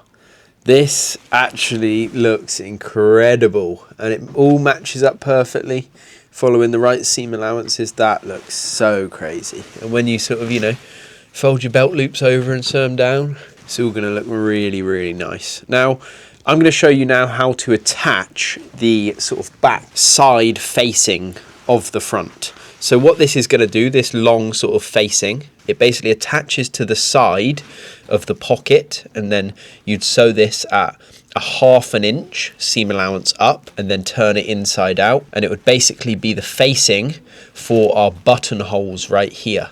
And then on the other side you'd have your fly sort of cover, and that would act and connect to the back panel, and then that would have your buttons on it that would match up. So you'd have a really nice sort of clean edge on the side of the pocket, and then you'd have your fly facing coming out the side of your back panel, and then obviously your buttons would connect in right there. And then what we're going to do is we'd cut a notch in each, because it's obviously you've sewn it at a 1/2, so a 1/2 inch seam allowance. You'd have a little bit of a gap, so you can cut a notch, and then we'll be doing a flat fill seam on the outside and then a normal seam on the inside. So we can move these panels, these two panels, to the side. These are the fly covers, not the facings, the opposite bits which are going to hold the buttons. We can move them to the side. We're just going to focus on the side fly facings right here. And I just want to explain something about how we're going to put these together in the garment so they work perfectly. If we just sew this front panel, front facing together, and run a stitch all the way across this, then when we go to attaching this side panel together, on the inside it will look something like this, which is what we don't want to happen. On the inside you'd have a little bit of a raw edge along here, obviously because it's sewn down, and then this panel won't be connected to anything on the inside, as in it will be connected to the side of the pair of trousers, dungarees, but it won't be connected to this panel right here. So what I'm actually going to do is I'm going to cut some of the threads out of this and cut some of the threads out of the other side. When we go to sewing this panel to the garment, we're going to just be stitching the front piece to the garment and not the back piece, and before we do that we're going to be attaching the actual facing to the back panel just like this with a 1/4, so then it can stitch and we can add a top stitch, and it will all just clean up everything so we don't have too many raw edges. And then the back panel you can actually fold and then stitch down. So I'm going to make this a little bit more simple for you. I just wanted to kind of explain it before, but we're going to do it now and it will all make sense. So to start off, we're just going to cut around like 1.5 inches into this sort of panel piece right there. So that should be good, like 1 inch, 1.5 inches. And we're going to do the exact same thing on the other side right here. Just cutting that thread that we've already made. Now this sort of splits this panel up into 2 pieces that can be sewn to the garment. As I mentioned, if I flip this over, what you can see right here is that we can attach the front piece to the waistband of the garment, and then that leaves the back piece ready to attach to the side fly pieces so we can sew it all together afterwards. What we're going to do is we're going to attach this side fly facing 1/2, 1/2 inch, and it's going to fold over, as I said, and attach to the back piece. So we're going to actually attach it to the back piece first, and the way we're going to do that is just by sewing a 1/4 along this, and then doing the exact same thing for the other side where it flips over just like this, and then obviously we're sewing it to the back just like that. So just for peace of mind, they're obviously front facings, and then facing inwards towards the back piece you've got these curves right here, and then you know you're doing it right. And make sure it's on the back piece, not the front piece. And then you can just throw 2 pins in here and one right here, and then obviously make sure you're not sewing the front panel, you're just sewing these with a 1/4 seam allowance to the back panel, so you can kind of keep this front panel out of the way just like that.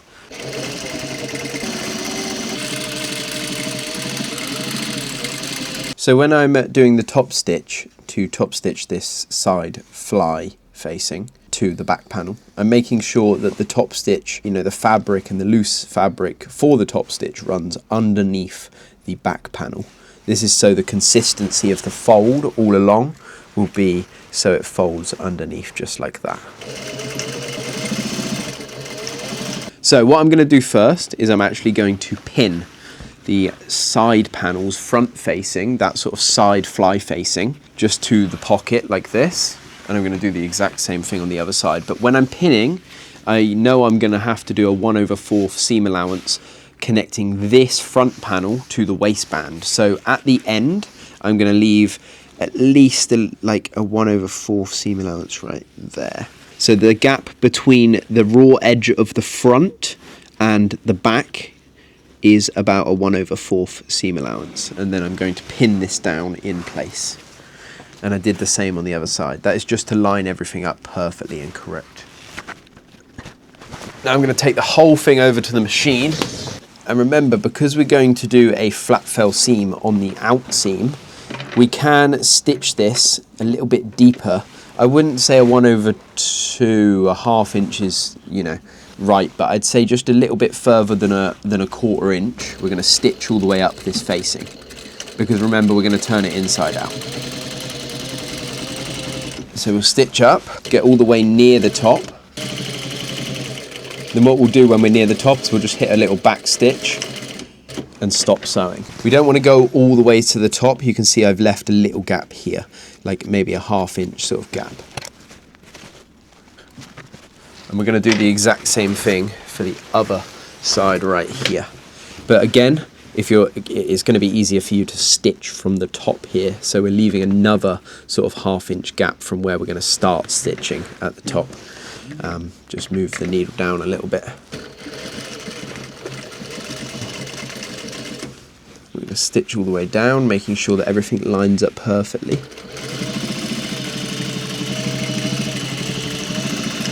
Now what we can do is we can turn this the right way, and we can actually pull the bottom of the back panel through, and then we can pinch and roll and sort of run a little pin along this. Just 1 or 2 pins to hold it in place. So just right there. 1 pin that side, and I'll do the same for this side. 1 pin just on that side, and this is just to hold it in place. We'll get back to this in a minute and run the top stitch and cut the notch for the flat fell.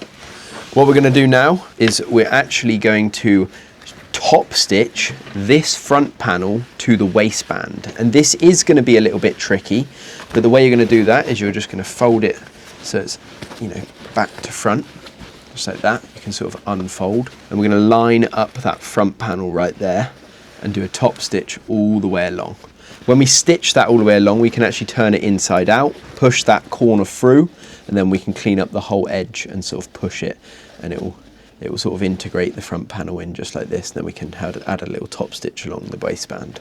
When doing the top stitch, I'm going to show you this again. So you've turned everything inside out, you've added the pin into the side, so the facing sits on the correct side right there. What we're going to do is we're going to turn this inside out, so the front is facing, the good side of the front is facing the sort of main center fly. And then that will allow us, because we've left this little gap between stitching the, you know, the side facing all the way up, we've left this gap, so we're actually able to maneuver the front facing of the top front.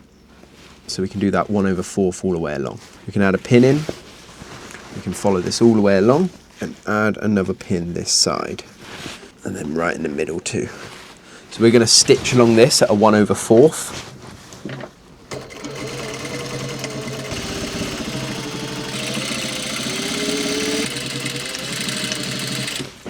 So now when you turn everything through, I just had to check myself that everything aligned up perfectly. But when you turn everything through and flip the corners, you can see that everything starts to match up. You do have this little hole because you've obviously left the gap, and you can see the corners are wanting to come out, so they sit like this. But now we're going to manually clean this up and just basically fold everything, hit it with a press, and then we can actually top stitch it all down. And then we're going to add a top stitch all along the waistband, and we're going to do the exact same thing the other side with turning it the right way. You can see we've got a hole there too. I can put my finger through, and then we're just going to manually close that up. And that just means that we've attached our side facing, where the buttonholes are going to sit on the other side of the pocket, to the back panel. And then you should have something like this, which is a loose back panel. And what you can do is you can move this out the way, the back panel, you can iron this, and then when you go to do your top stitch on the other side, you can actually match that now up with the fold, and make sure that when you do run the top stitch on the outside, it actually connects the fold. You know, it connects up, so it's one stitch throughout the fold and the top stitch on the top of the waistband. But we're going to get to that in a minute. I'm just going to sort of turn everything outside in, make sure it's pressed, add a pin, and then just clean up the sides, and then we will target sort of, you know, running that top stitch along the waistband. So now we're looking at the very side part, again, where the button fly holes would be for the side of the garment. We've got this hole like I showed you. What you can do is actually turn this the inside out way, and what we can do is follow the consistency of the stitch that we've made just on the inside of this. Obviously I didn't top stitch all the way down this, so it helps because we can actually carry on that stitch, and then we can run it down this side edge right here. So I'm just going to snip these two bits of threads here that connect, one there and one on the back. And then we're going to carry this stitch all the way through, and then when we turn it inside out, it will all work perfectly. So we're just carrying on the stitch from the top front panel all the way down to the fly facing.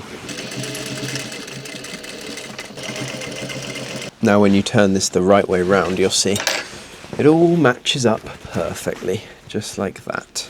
And then you can sort of push that sort of bit of bulk through with the corners, and then hit it with a hammer if you need to, but that all now matches up. And we're going to do the exact same thing for the other side. I'll film the other side too, so you can see before we move on, so you can see this happening twice. So you can turn it outside in, remember? And remember the top stitch we made, which we didn't choose to top stitch earlier. We can grab our scissors and just cut the excess off. And now we can obviously follow that stitch round, cutting them notches. Just one there, and one on the other side, and then just carry that stitch through.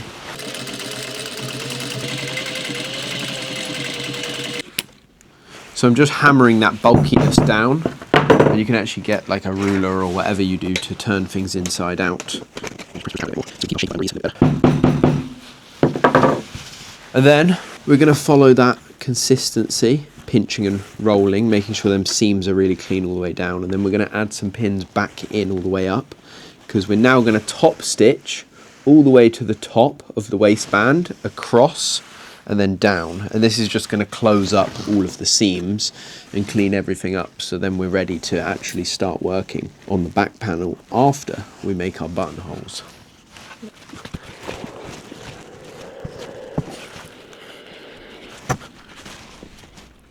So what I'm doing now is I'm just ironing down. I'm looking at the inside of the dungarees right now, and I'm just ironing that natural sort of fold where the fabric wanted to go round.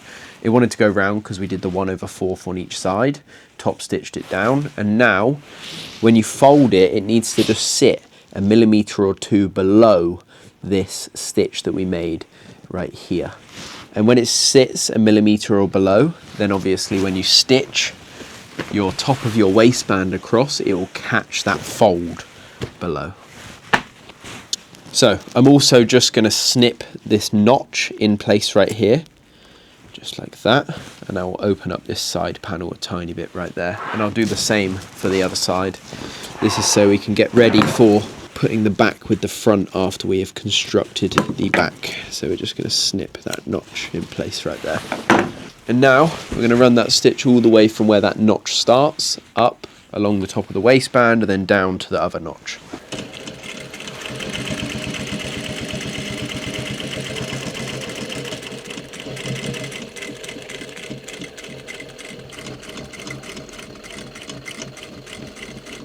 And what you can do, I should have mentioned this about a second before, but what you can do is just snip your threads and pull it out a minute. So we're just going to pinch the inside fold and the outside waistband, and we're actually just going to run a pin just inside, just to make sure it catches, which it doesn't quite catch there, but you can make it catch. Just like that, so we can see the pin is going through there. And you can do that all along this sort of panel, just to make sure that when you do hit that top stitch along, then it's obviously integrated and connecting with that inside fold.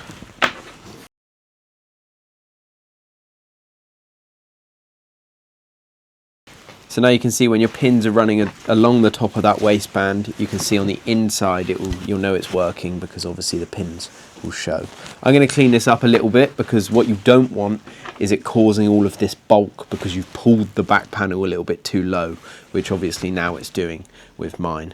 So we're just going to clean it up. As you can see, the pins are sitting higher at certain points on the back. We're just going to take a few pins out and make sure that bulk is nice and clean.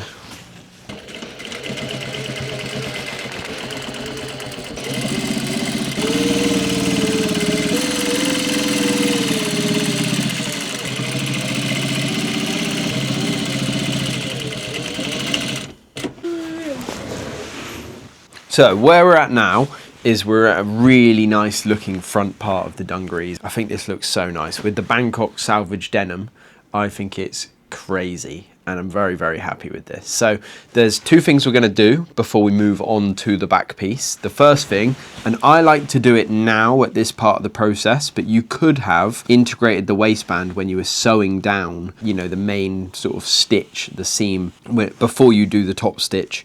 You could have sewn the sort of belt loops into the waistband. But I like to do it at this sort of point, mainly because when I just slice the sort of placement of where I want the belt loop, it's all in place already anyway, so then I just throw the top stitch back in, and no one will notice because it's underneath sort of belt loop anyway. So we can actually fold the belt loop through, throw it in place, and then top stitch down through this, and then we can sort of squeeze that belt loop down and add two tacks, one at the bottom, one at the top, and do the same with the other side. So it's literally just slicing with a blade or seam ripper, just slicing open the sort of width of your belt loop, folding it over, and just placing the belt loop in, just like this. And then you can top stitch that down, and then obviously press it, and then hit two tacks on the top and the bottom, and that will sort of perfectly place our belt loops in place on the front panel. We don't have to worry about it anymore. The second thing is that I'm going to do the sort of opening of the buttons, and if I can visually show you, I've already just ironed down one of these side fly pieces, and the way it's going to work is obviously the width of that runs down to our notch perfectly, so when it's integrated into the back panel, you can see that that's going to function as the placement of our buttons. And we can mark the placement of our buttons by obviously making our button holes. Instead of doing them horizontally like I've sort of made my placements here, I'm going to do them vertically, mainly so the button catches nicer sort of on the buttonhole when this is fully completed. I'm actually going to get a button, place it on top, and then just draw two lines so I know the width of the button and how big the buttonhole needs to be. But this is the placement I'm working with right now. And I don't actually have a buttonhole maker. You can either do this by hand, you can use a buttonhole maker, or you can do what I do, and that is just, you know, a back and forth stitch and then back and forth stitch, and just a little sort of rectangle bit, and then you can add a little seam ripper and sort of open that hole. That's normally what I do for buttonholes. So let's do the belt loops first, move on to the 4 buttonholes, 2 on this side, 2 on the other, and then we will get on to the back piece of the garment, how to attach all the straps, how to do everything like that, and then we will slowly be finishing this pair of dungarees.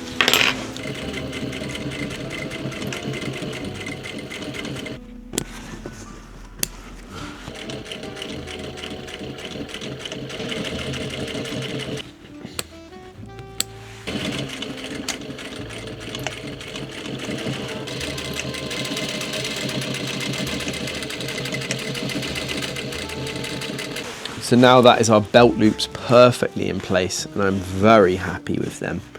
Very, very, very happy. And now we're going to just grab our little chalk pen, our little wax pen, and I'm just going to make 2 little marks. I'm going to go around like here, and then I'm going to go around like here. So now I'm actually doing the buttonholes in the side of the front pocket bag facing. And they're going to match up so that fly can go underneath, the fly sort of shield can go underneath. What I'm going to do is you can kind of do your buttonholes wherever on this sort of pocket facing. I've chosen my sort of areas I want them, and as I mentioned, I'm not going to do them horizontally, I'm going to do them vertically. And what I'm going to do is I'm just going to place a button down. I'm just going to mark the middle point. I've already marked the middle point, so I'm just going to mark exactly where this buttonhole and how big it's going to be on both of them, just so I know how big the buttonhole needs to be so the button can catch and stay sort of latched inside. And then you're going to do the exact same thing on the other side. And I like using the industrial machine for my buttonholes just because I feel like it looks a bit like raw, but alternatively I do have a domestic, and you can do proper buttonholes on a domestic machines, but it's just down to like preference. I'm kind of happy doing it this way. And yeah, I'm just going to back and forth stitch. I'm going to turn my stitch length down. I'm just going to back and forth stitch the buttonhole in place.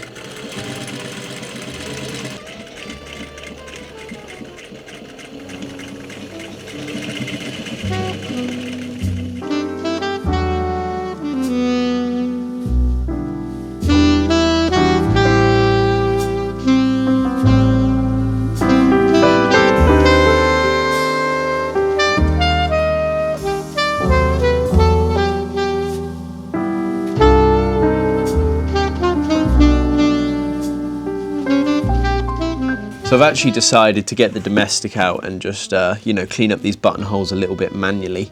I'm not really going to show you how I'm doing that, but I'm doing a rectangle with a 1 distance and a 1 stitch length, and then I'm just running it all the way around.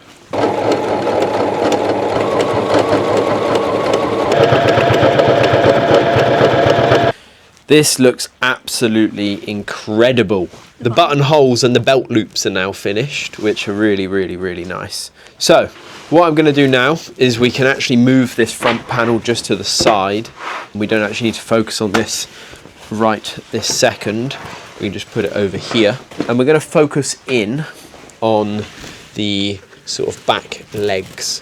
I'm going to show you what panels we have, how they all connect up, and then we'll go from there. So we've obviously got one side and we've got the other, and this is going to be a little bit more simple than actually constructing the front, because the front obviously has all the pocket details and all of that sort of thing.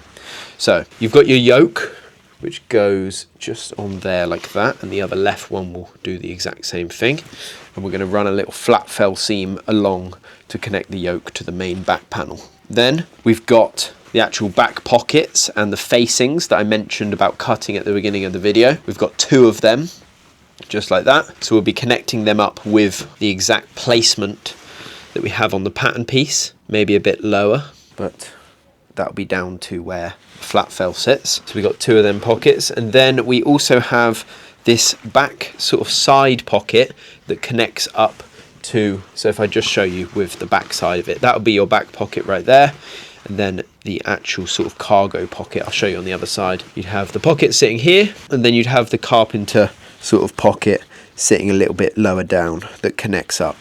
And then once they're all connected, so we've got yoke connected to back panel on both sides, we've got the back pocket on both sides finished and that carpenter pocket, we're then going to flat fell seam the middle, the sort of back rise, and then we're going to start connecting the top piece to the top of that with the waistband, doing our belt loops the same and attaching our side fly pieces too. So let's do this methodically. I'm actually going to do the yoke first, then move on to the back pockets, then the back carpenter pocket, and then we're ready to go. So to be able to do our flat fell on the yoke to the back piece, we want to make sure we have the correct yoke piece for the correct side.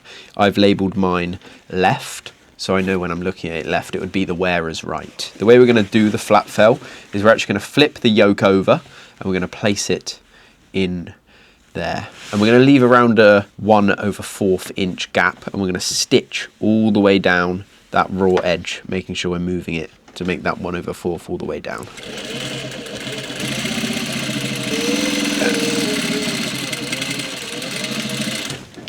And the reason we've got this 1/4 sort of gap here is because we did a 1/2, so 1/2 inch gap. So what we can now do, pull this out, and we can press this down.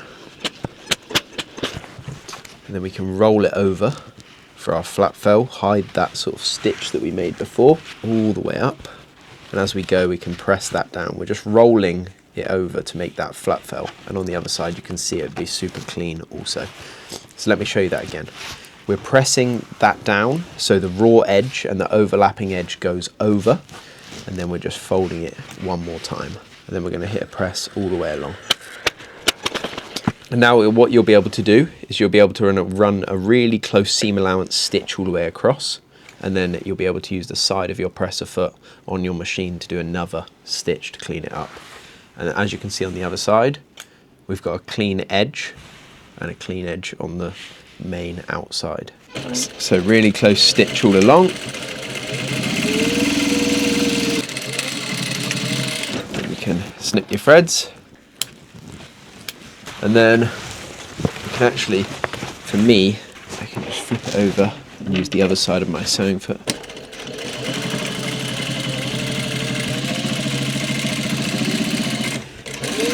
You can see that we have a perfect flat fell seam on both sides.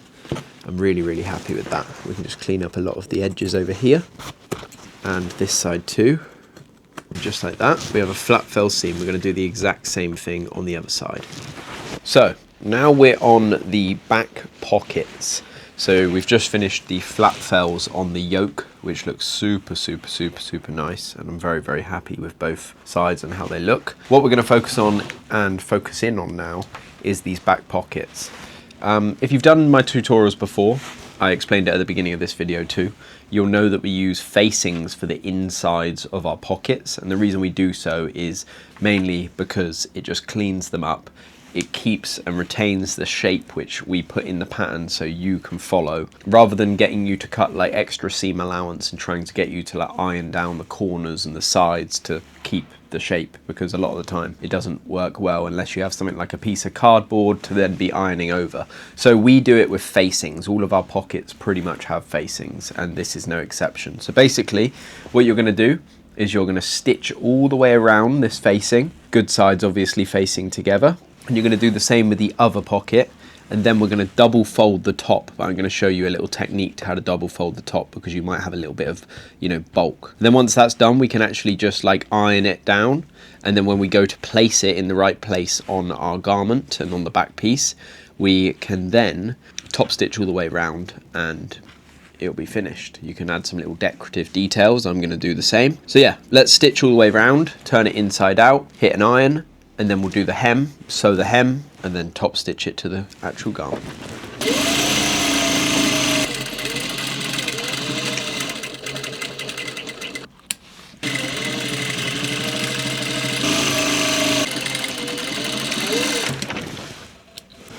As always, if we're turning something inside out, you want to trim your corners.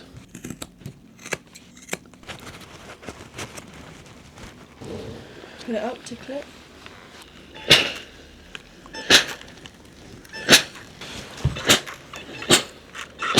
So now what we're going to do is we're just going to trim into this facing, just to get rid of some of the bulk before we start hemming the actual pocket.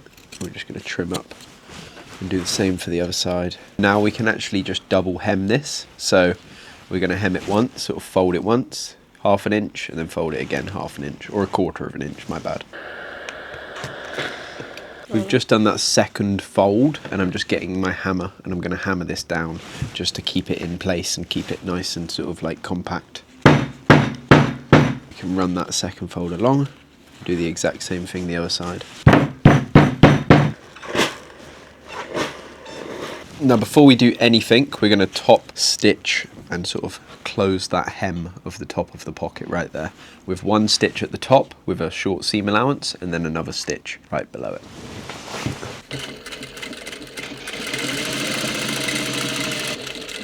Two.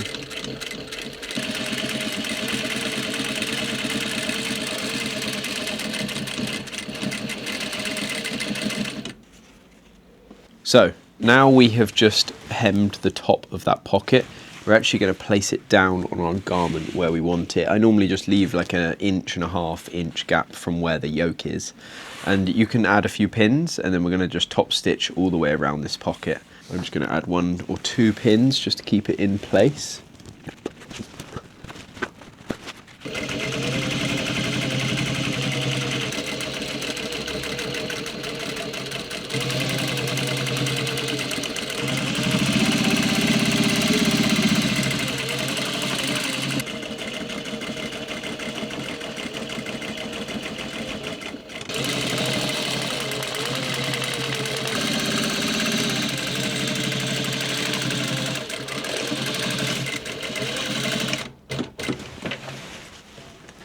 Not the cleanest pocket I've ever done, but we'll live with it. Okay, so now we have just sewn down one of the pockets. I told you to get the other one to the exact same process, but we have another panel piece, and that is this right here, which is the carpenter pocket, which is going to connect underneath the back pocket. So I've lined it up where I want it, and we've got the exact same procedure with this pocket, where you've got the facing that you sew all the way around, turn it outside in, and then you hit it with an iron.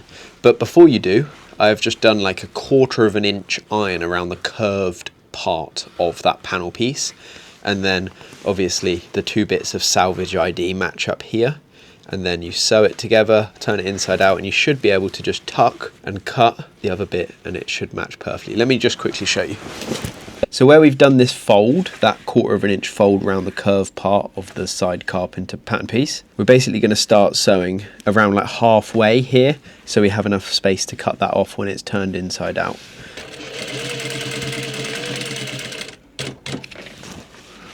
Follow that all the way down.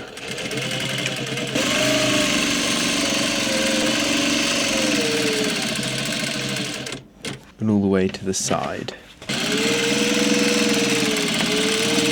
They should have something that looks a little bit like this. I'm going to cut my corners because we're obviously turning this inside out. And if you're wondering why there obviously isn't a facing on this side, this raw edge, is because that connects to the side of our out seam on the back. So we're going to turn this inside out, and then I'll show you what to do next.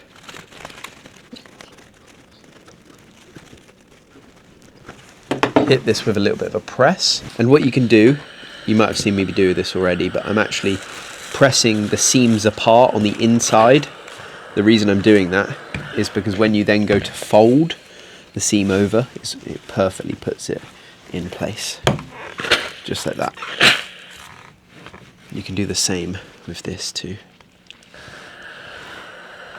Just press that seam open lightly. That's a really nice sort of selvedge ID edge at the inside of the pocket. Press it down. And now what we can do here is we're actually just going to press down the bits that aren't sewn. So for example, this top bit up here. And I was showing you how to tuck it under, which you can do, but I think it's probably better to actually fold this side and match it up perfectly with the hem, just like that. And now we have a pocket ready to sew. So what you want to do is you want to hit the stitch all the way along the hem, that opening hem, and then we're going to attach it to the right placement just under the pocket like here, and then we'll sew it, top stitch the sides, and then we'll do the top stitching of the pocket afterwards, so it's right on top of that panel piece.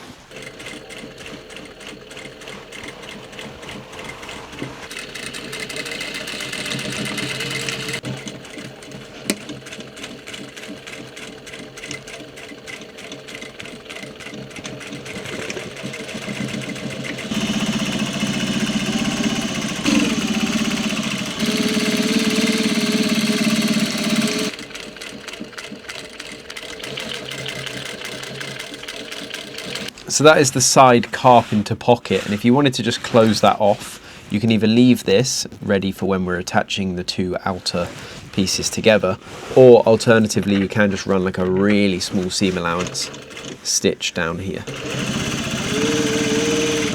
just to keep it stuck to the edge, and then that will get hidden with the bigger seam allowances later on when we're putting the outer seam with the front panel outer seam. And there we go. And now we're just going to attach the pocket over the top, and then we will move on. So now what we're going to do is we are actually going to do the sort of flat fell seam in the back rise. The way we're going to do that is we're going to flip this over, and again we're going to sew them together. When we sew them together, we want to match up exactly where the stitch line is on the other flat fell seam, just so it, you know, there's consistency there and it doesn't connect like and one is lower than the other. That is the main thing we're trying to connect up here, and then everything else should just connect perfectly. What we're going to do is, instead of doing like an overlap on this like we did with the yoke where we overlapped it, we're actually going to sew it with a 1/2, so ½ inch all the way down, and then we're going to snip one side of the actual excess fabric on the right side of the stitch you've just made, and then we're going to snip that and then do the flat fell seam that way.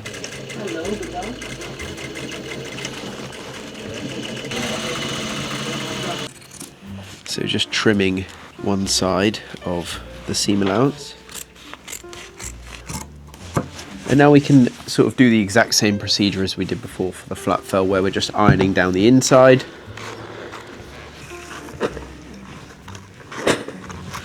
And we can do our flat fell seam. It's going to be quite hard trying to do the fold the flat fell, but it does work. It's just a bit tricky. And this is where you want to grab your hammer.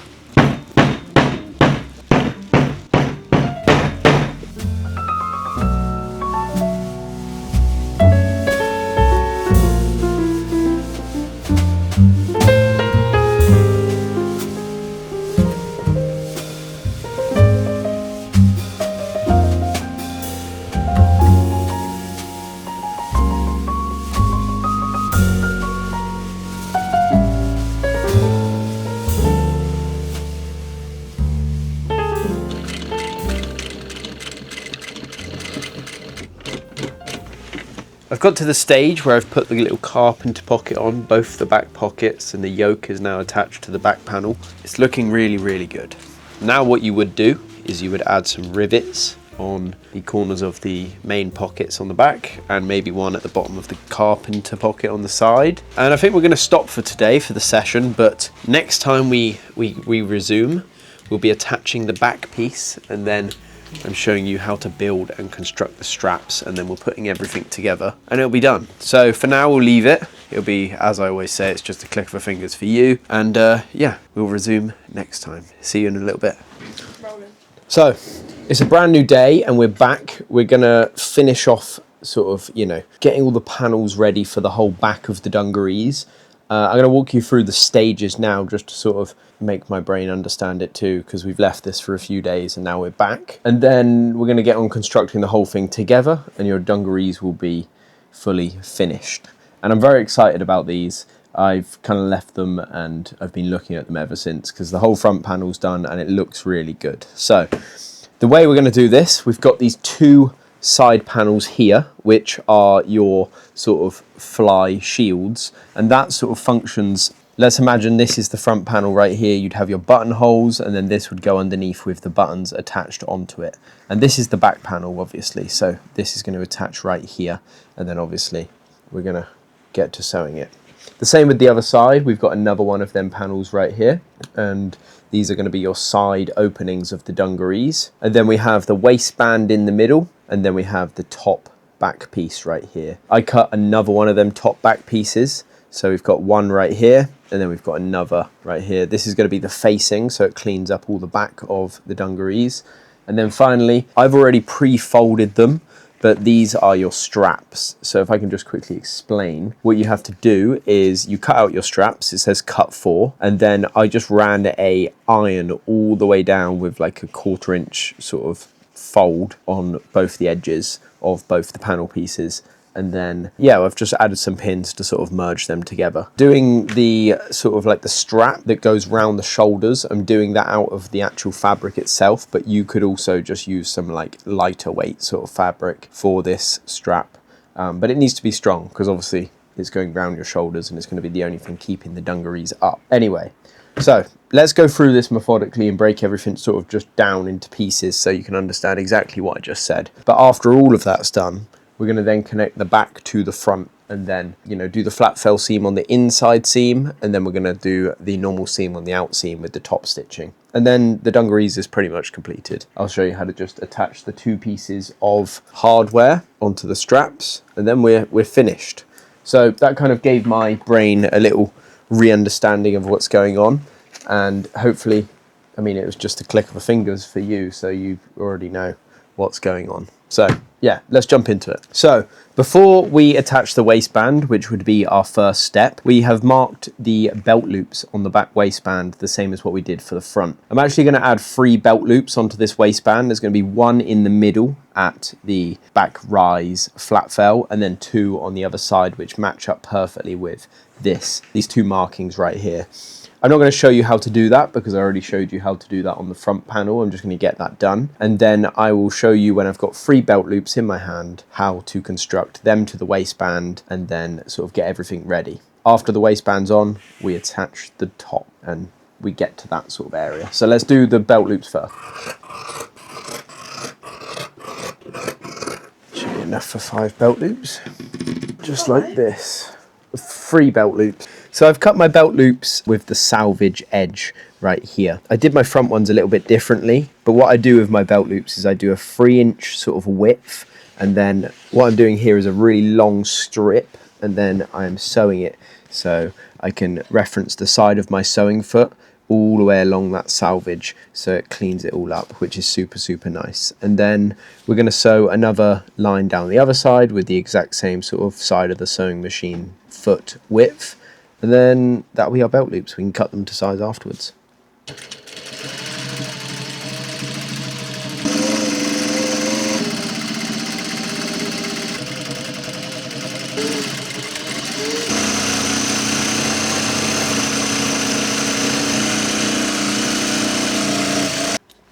So my belt loop is around 6 inches in length, and I'm just going to use the first one as a reference to cut the rest, and then we can put the rest of that selvedge fabric that we got out for the belt loops away.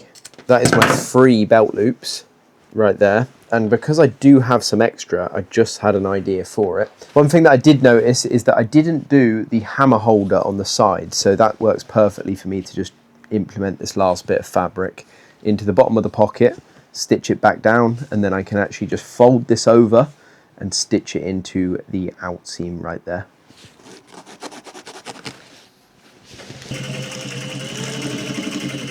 So now we have our 3 belt loops. I am going to place them down onto the top of the back panel, sort of like the top of the back yokes before I sew the waistband down. I'm going to put 1 in the middle of the back rise, just right there.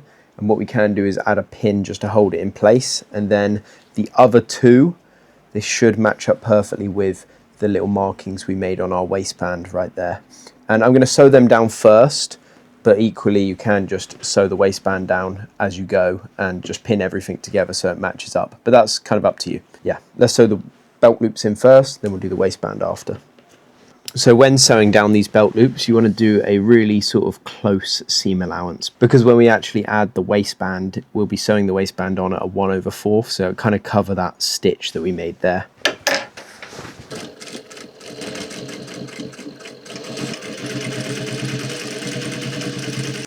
And just like that, all of our belt loops are attached to the bottom. And now we want to grab our waistband pattern piece and we can stitch this at a 1/4 all the way through the garment. Good sides facing together.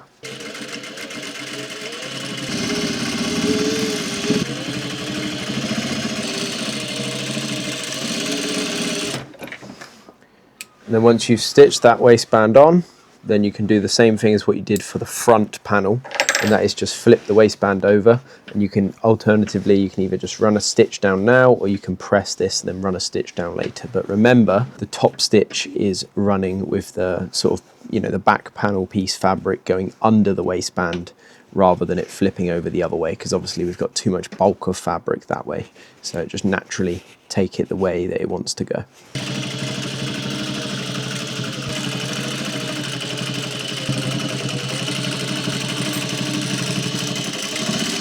So I'm going to now show you how to do all the attaching of all these top pieces right here. What I said earlier is that I basically did a 1/4 inch fold on the 2 longer length sides of the straps, and obviously you've cut 4, so then you just put 2 together with the bad sides facing each other, and then you should have a nice little seamless little strap when you go to sew all the way down. You also want to make sure your strap is the same width as the actual like hardware that you've got, and you can make that change and sort of make sure everything's perfect now rather than later. But anyway, we want to attach everything together. Now we can't just go attaching this main back piece to the waistband, because then when we turn it up the right way, it's going to have a raw edge on the inside, and we want to close this up, and we want to close it up with the straps integrated.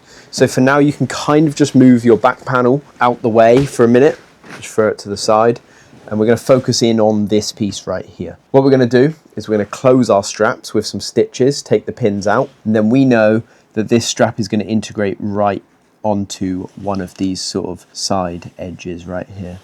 So this one would go here, and then the other one would go right there, and these are going to fold over obviously and go over your shoulders when they are sewn down. But before we sew them down, obviously we want to close off the edges of the straps, and then once we have sewn them down to this little area right here, then we can actually close off this whole section by sewing the facing of the back to the back, turning it inside out, closing off the bottom, and then we can stitch it to our back panel. So let me show you.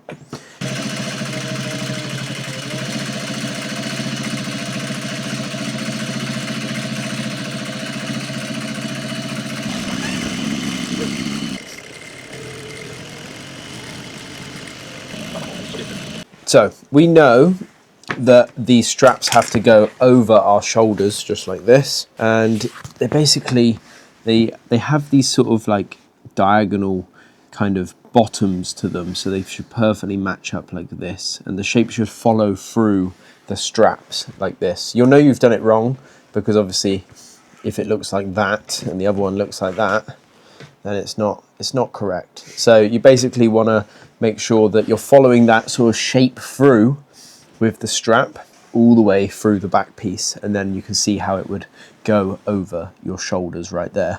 So obviously we want the good sides facing. You can sew that down, and then you can do the same the other side, but I'm going to do it one by one, otherwise they'll get in the way of each other. And then once we've sewn this down with a very small seam allowance all the way along this little edge right here, then we can do the same with the other side, and then we can attach the back facing.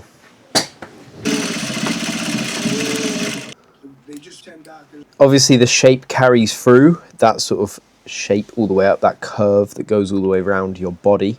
So you want to make sure that when this one is sewn down, and you understand that when it folds out, carries the shape through, then we want to make sure that we can sort of put this one as if it was already stitched, fold that one out, and then we can fold this one in and sort of line it up. And we know that that's exactly where it's going to sit right there on the inside. We can stitch all along that right there. Close seam allowance again, make sure it is close, because obviously you're going to be sewing your facing on afterwards.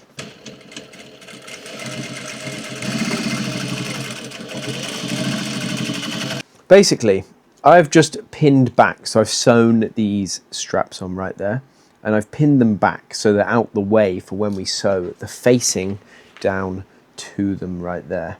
And the way we're going to sew the facing is we're just going to start right at the bottom corner, up, and then we're just going to sew all the way round, across, down, and then down again. And then we should be able to just turn everything inside out with these straps, because obviously they're right at the top of the panel piece. Then we can hit them with a press, and then obviously you can optionally choose to top stitch all around the outside of this pattern piece once it's finished, or you could just do some like decorative details on it depending on what you feel. So let's do that now. I think you can add pins. Pins is a safer bet with this, because I think you should add pins just because it holds it all in place. And when you've got all the volume on the inside of the straps just kind of doing their own thing, then it can kind of move the fabric to not align properly. Remember, the stitch around this is 1/4 now, and then it will all match up perfectly. We'll just trim all the corners before turning inside out, and then we will attach this to the garment.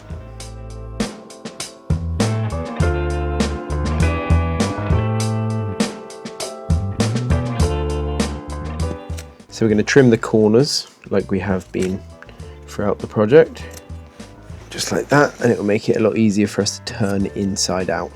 And the way we're going to turn it inside out is we can actually take them pins out that we use to just hold the straps in place on the inside, and then we can actually pull the straps through. Just like that. And then obviously we can press all of the seams open, and then yeah, have a really clean back panel. This is peaceful, people friendly. Cool place. Beautiful. Now I've stitched the straps on and turned inside out, it's looking really, really nice. I'm going to do a little decorative top stitch around this top part, but I'm not going to focus on top stitching the whole thing because I like the consistency of it, not having that top stitch all the way through. So this bottom corner might be kind of annoying, so you're going to have to poke that corner out right there. Same with the bottom one down here too. I did the same thing over here. So we've got to attach this piece to this back piece now. And the way in my head I was thinking of doing it would be that we can sew the facings together off the top back piece and then stitch it in, and it should all fit perfectly. But what I've realized is that if you are doing the facing on the back, then you are going to need to recut, I'd say around here, all the way down the stitch. Just open that again, all the way down and round. So a lot of this is kind of showing now. I'm going to just cut the thread, and then I'm just going to cut this thread in here too, just like this. And I'm going to do it the other side, is so that then we can do the same as what we did on the front side, where we can sew, you know, the front faces together just like this, and it all connects up perfectly. And we can turn it back the other way, top stitch, and then we can close this off later by just connecting and matching it all up, and then turn it inside out. But before we do all that, let's just cut the threads, and then I'll explain what's going on. And now we've undone this stitching just right here, then we can actually grab the piece which isn't salvage. If you've done the same as me, one of your edges should be salvage, and we can actually just line up the front facings and stitch a 1/4 all the way around this, and then I'll show you how to connect everything up in a minute. And also, whilst we go round this and whilst we're stitching this 1/4 across, you'll get to the belt loops, and what you can do with the belt loops is you can stitch them in to the waistband just right here. So you can go along and you can just stitch them and incorporate them into what you're stitching right there as you go along.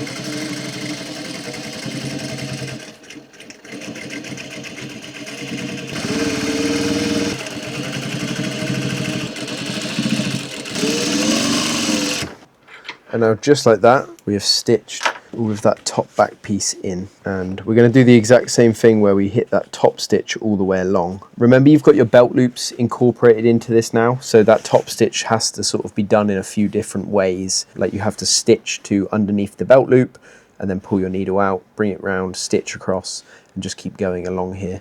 This is just going to sort of really place them belt loops in the right way, so then they're coming up, and then we can sort of press them down a little bit later and tack them down. But we'll run the top stitch along first. So now we're obviously underneath the belt loop right there, so we can just hit a little back and forth stitch where we're stopping, just like this, and then we can lift the needle up and carry on our stitch underneath. We can trim the threads a little bit later. Make sure you're not stitching the back panel right now and it's actually out the way. Make sure everything's out the way, because now we're getting to the territory of lots of bits of fabric, so we want to make sure that everything's out the way for us. So what we're doing now, you should be getting to your belt loop and top stitching.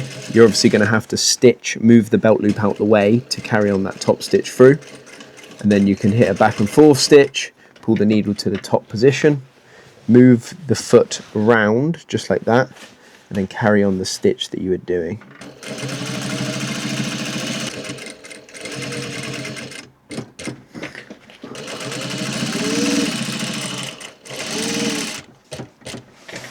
So now we can tack all of our belt loops down. You can see they're both integrated into the waistband on the inside, which is really nice. And we can sort of just press that down, and making sure that that back sort of facing piece is out the way, we can sort of rip it up a little bit. We'll re-sew that in a second. And everything's out the way. We can just tack the top and the bottom of the belt loop.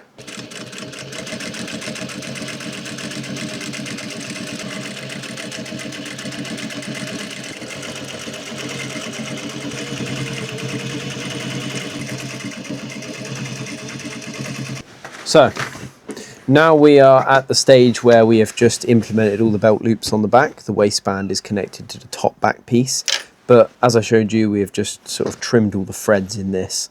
You can clean this up because we're going to stitch it back together now. But before we stitch it back together, we are going to implement the side button fly pieces onto both sides. And for that, we're just going to grab one of our pieces. We're going to grab one of our pieces here, and we're going to flip it over front facing and stitch it down.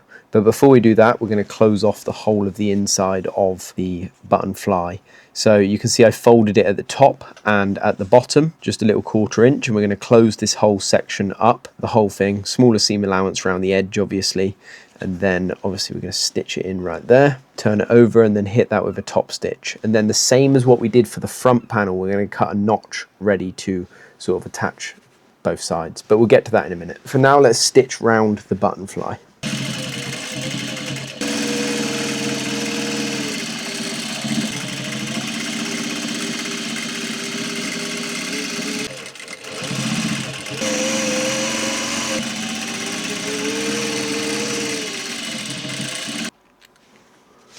Now we have stitched around both the button flies.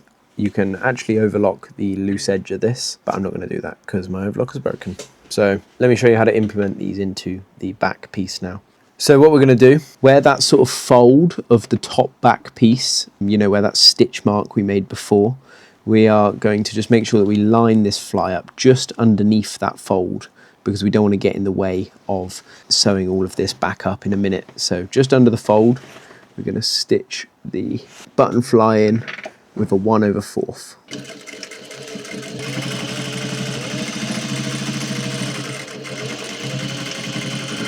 And just to show you what I did there, I've basically 1/4 stitched the good sides. It's kind of like one panel, so it doesn't matter about the good sides really, but the sort of diagonal fold at the bottom here is at the bottom, and that right there is our button fly. I'm now just going to hit a top stitch to attach that, but I think I'm going to do it the opposite way so the bulk is overlaying it just like this. And then once we've hit that top stitch, you can see that just like the front, the fabric will naturally want to be folding over. All this outseam fabric will naturally fold over, and then we can just hit a notch in here with our scissors just right there, and then we should be ready to basically put both the front and the back together after we have stitched up this area over here. So what we have just done is we have done a 1/4 top stitch all the way down the button fly.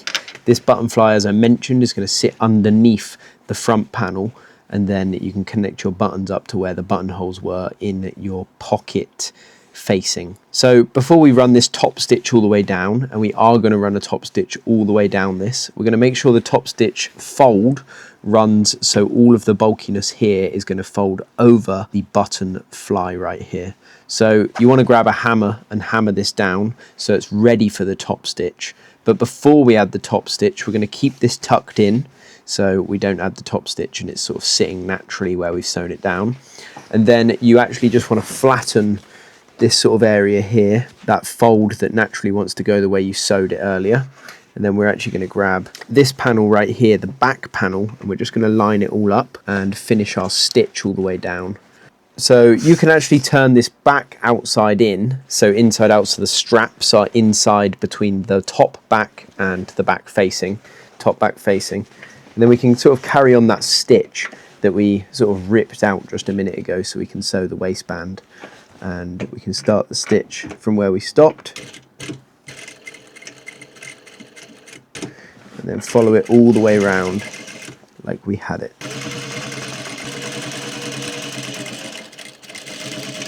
And then we can clean off that stitch right here. I'm just going to top stitch over to that, so it merges them together. We can trim the excess fabrics and the excess thread, just like that. Trim off the corner. And now when we turn this inside out, we should be able to run that top stitch all the way around the top, if you can see there, all the way around this top, down, and then sort of follow the consistency through right there. So again, so we're just going to get the other side to the same point. Again, I'm just sort of placing the top of this button fly, so it's just under where that fold was with the stitching that we ripped out. And then we're going to stitch a 1/4 all the way up.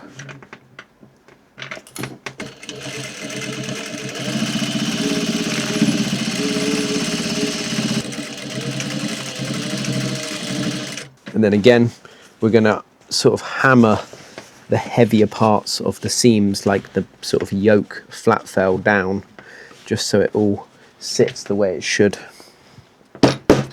And the waistband at the top. And then we're going to do the same with the other side, where we match everything up and carry on that stitch where we ripped it out.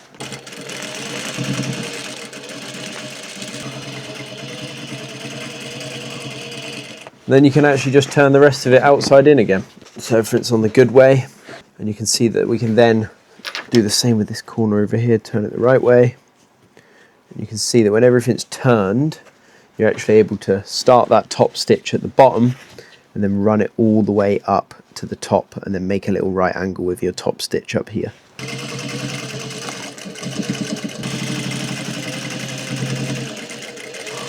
And that is the top stitch all the way down and across. And you can naturally see that your button fly is going to sit perfectly under the front panel now. And we're going to do the same for the other side. So just starting that top stitch.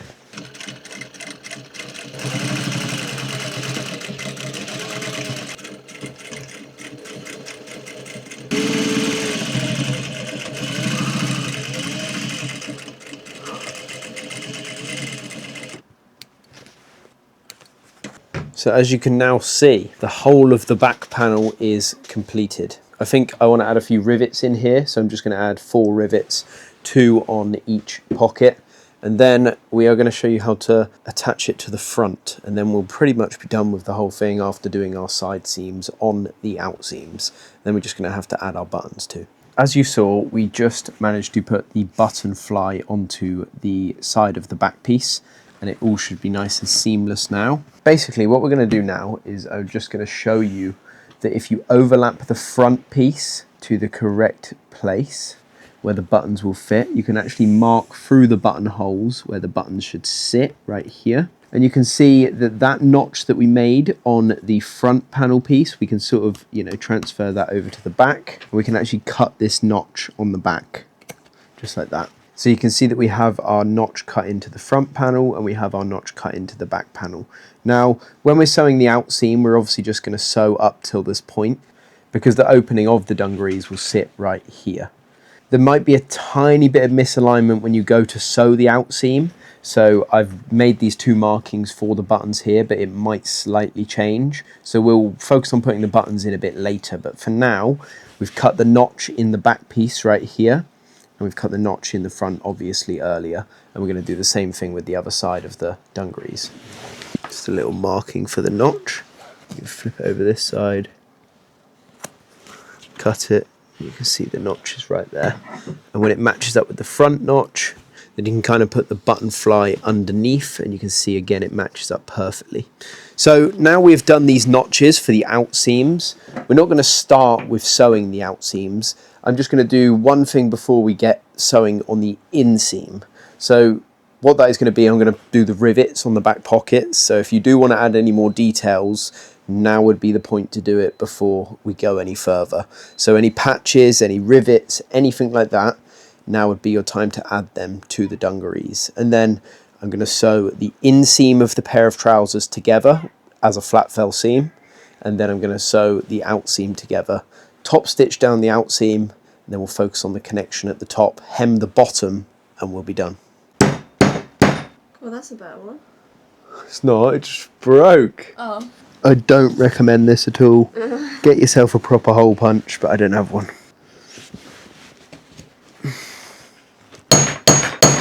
Oh, if you can tell, I'm getting pissed off with my rivets, because I just hate when you don't have I don't like it when you've got not the right tools and you're just using all strength. I need a little press or something to do these.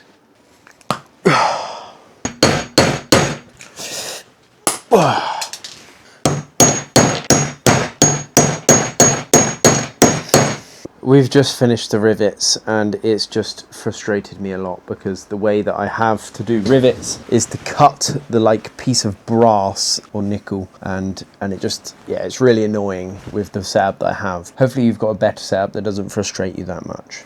Anyway, we're now going to show you how to implement and just attach the front and the back pieces of the dungarees.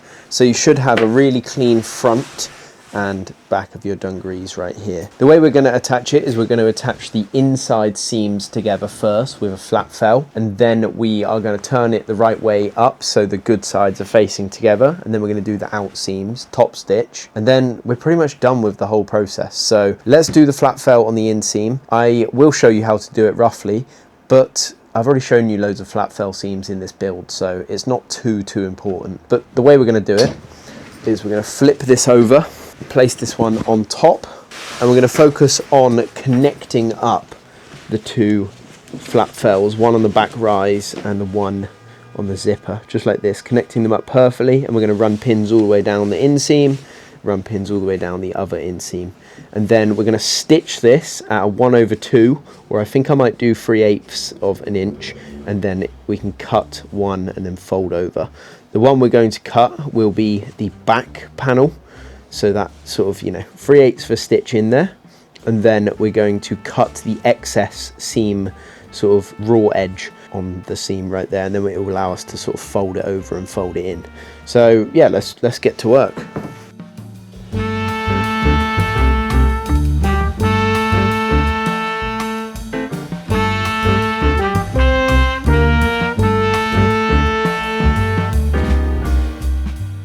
Yeah, so I'm doing a 3/8 of an inch stitch all the way down this, and then, like I said, I'm going to cut this inside back sort of raw edge, this one right here, and then we are going to fold it in on itself and do the flat fell seam.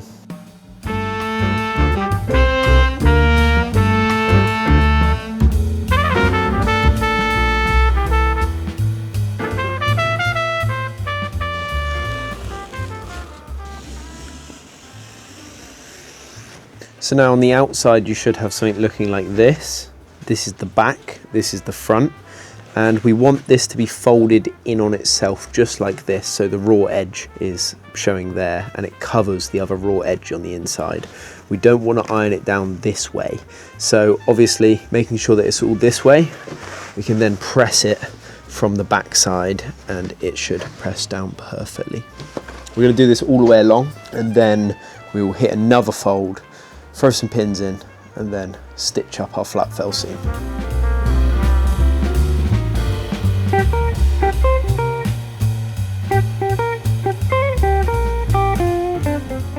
And then what we'll do is, we know that that has ironed that down perfectly right there and on the other side. So we're actually going to flip this over, the whole thing over just like this, so we can see the main outside fabric. And now we're going to run another iron, but we're just going to fold over our flat fell all the way up, and we're going to iron this as we go and throw some pins in it.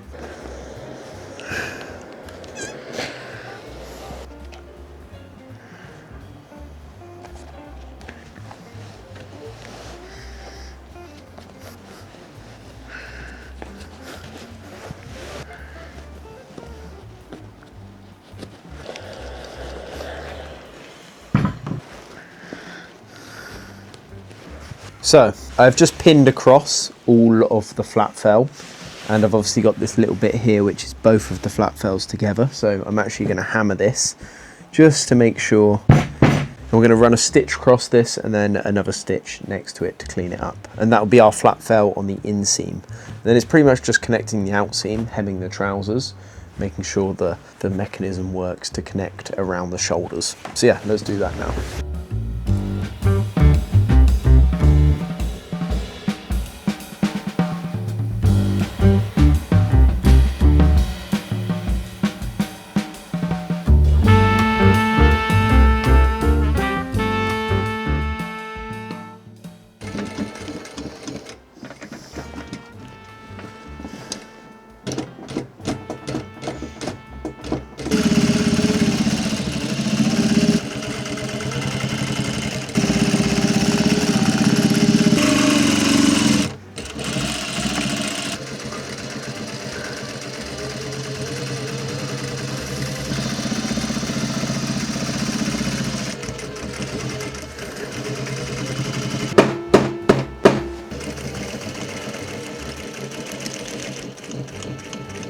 Oh, look at that.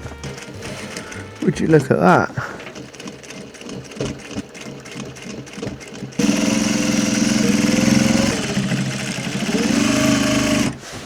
So, now we've just done that flat fell seam all the way down the inside seam, all the way through the pair of dungarees. We can now flip everything so the fronts are facing, so the good sides are facing each other.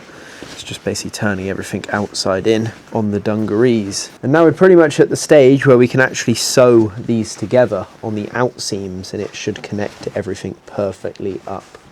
And then we can hem the bottom, make sure that the buttons are in the right place, and then the dungarees will be finished. So what we want to do with this out seam is you want to make sure that obviously that notch matches up perfectly with the other one on the front.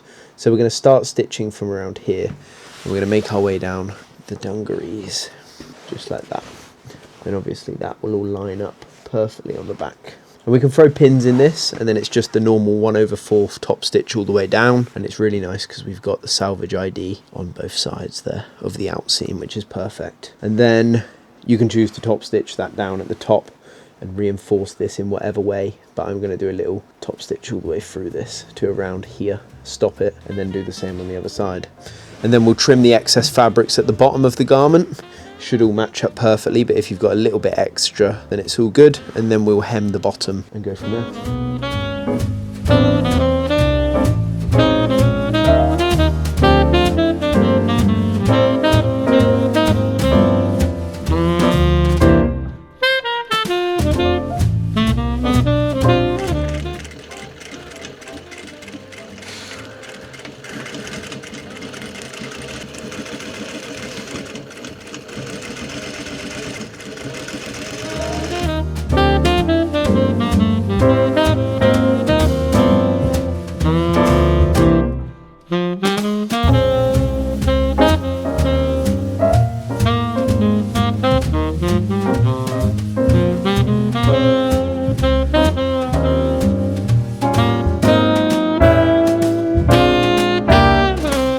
So I've just sewn down the out seam of the dungarees, and obviously because we have the selvedge ID on the out seam, I'm actually going to iron open the out seam, and then it sort of, you know, reveals that selvedge line all the way up.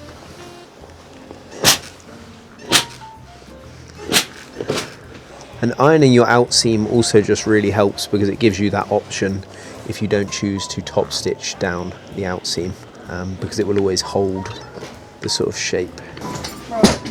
And now we have ironed that out seam. You can see that on the inside right here, this is where we're going to run the top stitch all the way down the out seam, and I'm going to add a little bit of reinforcement on this panel here, especially this little part right here, a little back and forth tack, and then I might add a little rivet in there just to hold it in place, because that's where the front and the back connect. And it's probably going to be where you're going to get the most sort of wear out of this. So yeah, you want it to be as strong as possible. I'm going to run a stitch through that. It's a bit awkward as we're in the realm of all this fabric now, but it should be all good.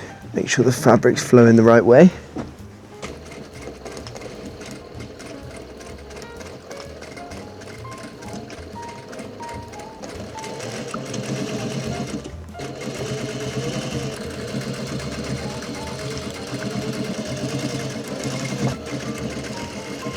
Now this bit can be kind of awkward, obviously, as I said, because there's so much fabric here. But I think I'm just going to get down to where I'm reinforcing that hammer loop holder, and then we'll stop there.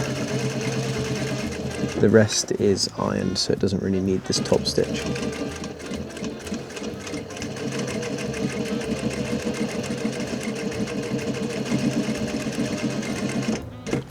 Then we can pull the needle out, and we can do the other side.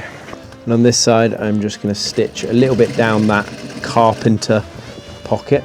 Hopefully you can understand where I'm at in the garment right now, but I'm on the out seam running from the button fly, and I'm just top stitching down the outside, which is kind of tough. So I can imagine this might be a little bit tougher for you on a domestic, but you can do it.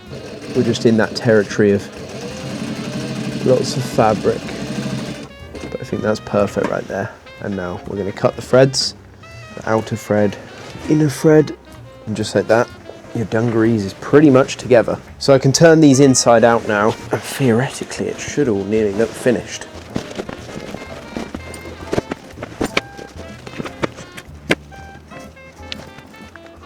I'm just throwing a little pin into where the side would attach over here. I'm going to do the exact same thing on the other side, just so I can visually see what's going on, what we need to do, and what it will be like when it's finished. If the bottom of your trousers looks something like this, like mine does, it will basically be because we have done a seam kind of wrong a little bit somewhere, or up here we cut the notch a little bit lower, or something along them lines. But it's completely fine because we can just go over here and cut into this, just like that. And now we can hem this bottom of this trousers right now. We're gonna hem it by doing one singular fold, just like this, and then we're going to do another fold, and it should look something like that, and then we're going to run a stitch all the way through the inside, all the way around the trousers. Just be careful when you hit the flat fell seam, because it's not going to want to double fold very easily. I'll show you a little trick to sort that out when we get there. Make sure with the out seam it's all pressed out, so then when you go to fold it over, it's nice and clean.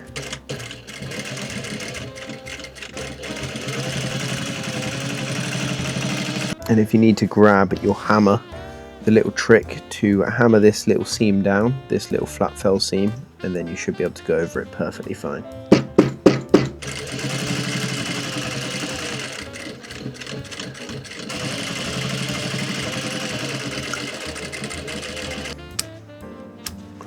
That is one hem of the bottom of the trousers of the dungarees done, and that's super clean with that selvedge ID on the out seam. Look at that. And then we'll do the other one, and then we'll get to attaching the straps, and then we'll finish off by doing our buttons.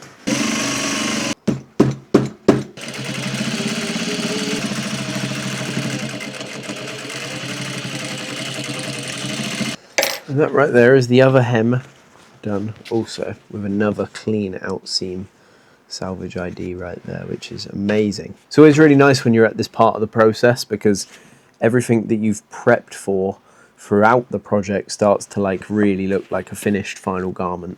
And you know, cutting all the fabric on the selvedge ID, and then, you know, getting to the point at the end where you can actually physically see it into a garment, it is super, super rewarding.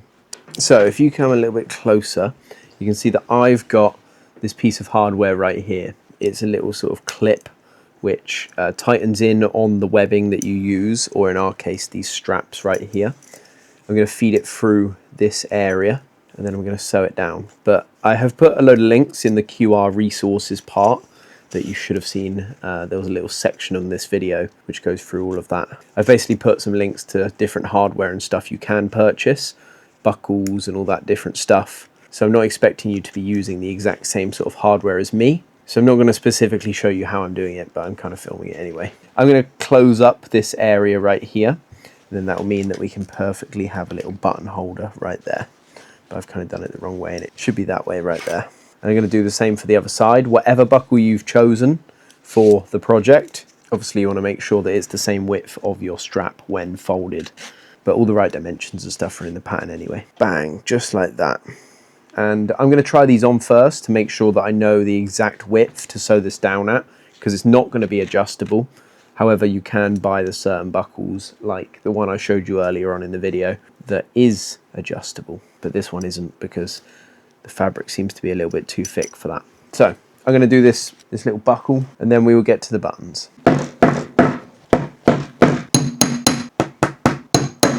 I have just tried on the dungarees and they look absolutely amazing.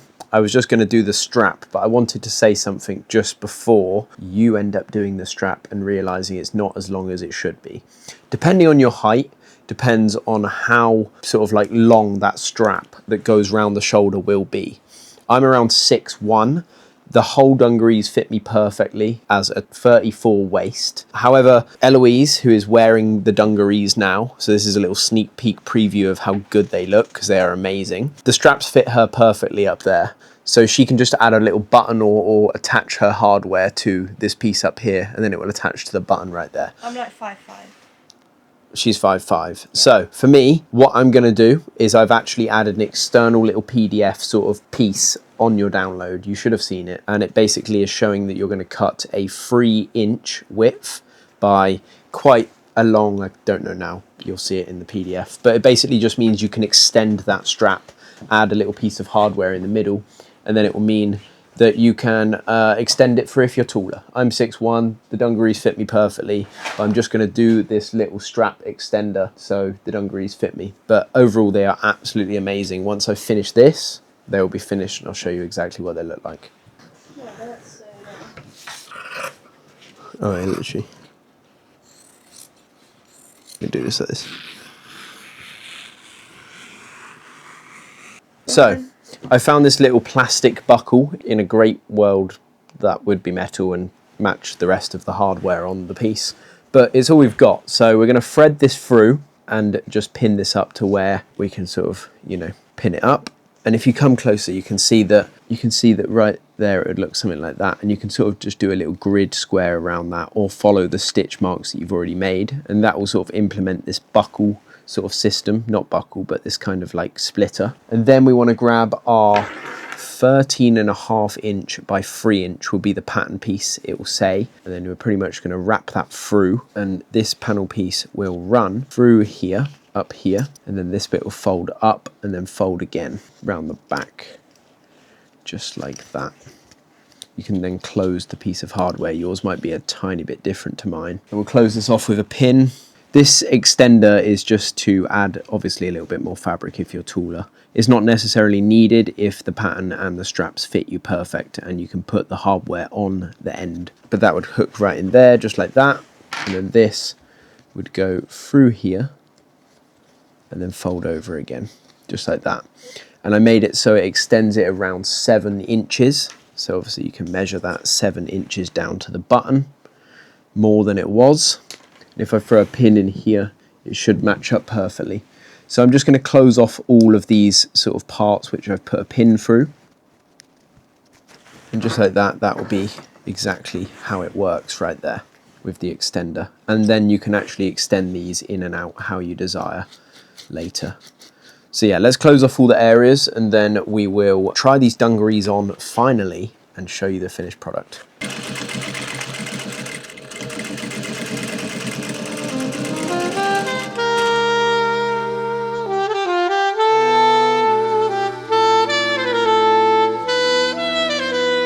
Okay, so we have just finished the dungarees. I am incredibly happy with them. I actually have never made a pair of dungarees like this good before. I've made like a few pairs back in the day, like I explained earlier on in the video, but nothing this good, and I think the selvedge denim really does it justice, which is amazing. I added the little extenders at the sort of strap area right there. Unfortunately, I had to use this sort of plastic hardware, but maybe I'll replace that at a later date. I'm incredibly happy. There should be overlays over the screen of me wearing them in different ways, and I'm definitely going to wear these out. I don't know if I'm going to wear them fully sort of up, but I think I'll just probably wear them in the trouser way, which you can too. Obviously, however you want to wear them, design them, is fully down to you. But I'm very proud of these, and as I always mention in all the videos, if you do make a pair of these, send it to me on WhatsApp The WhatsApp number is linked below in the description, and I would love to repost this on the website and share your builds as well. I hope you've managed to get to the end of this and finish your own pair of dungarees. It was a bit of a long haul episode for this dungarees. Different episodes and different sort of tutorials take longer than others, but this one was quite a long one, mainly because there's so much to it, especially with the waistband and all the top pieces and the button and the side fly and all of that different stuff. But again, very happy with these. Very happy with how they fit. If you're interested in the pattern, it is $15.95 individually, or you can pay for the bundle for all 5 workwear patterns and do the whole series of all 5 patterns with all 5 tutorials. This is a skill level 3 to 4, but I hope that any beginner can just pick up a sewing machine and get sewing with these sort of tutorials. Yeah. Thank you very much for watching. If you're interested in any of my other patterns, they're over here and you can grab them, and they have full tutorials with them. If you're interested in watching another video and watching another breakdown of another sort of garment or anything else in this workwear series, then you can also check that stuff out over here. Thank you for watching, and I will catch you in the next video. See you in a bit.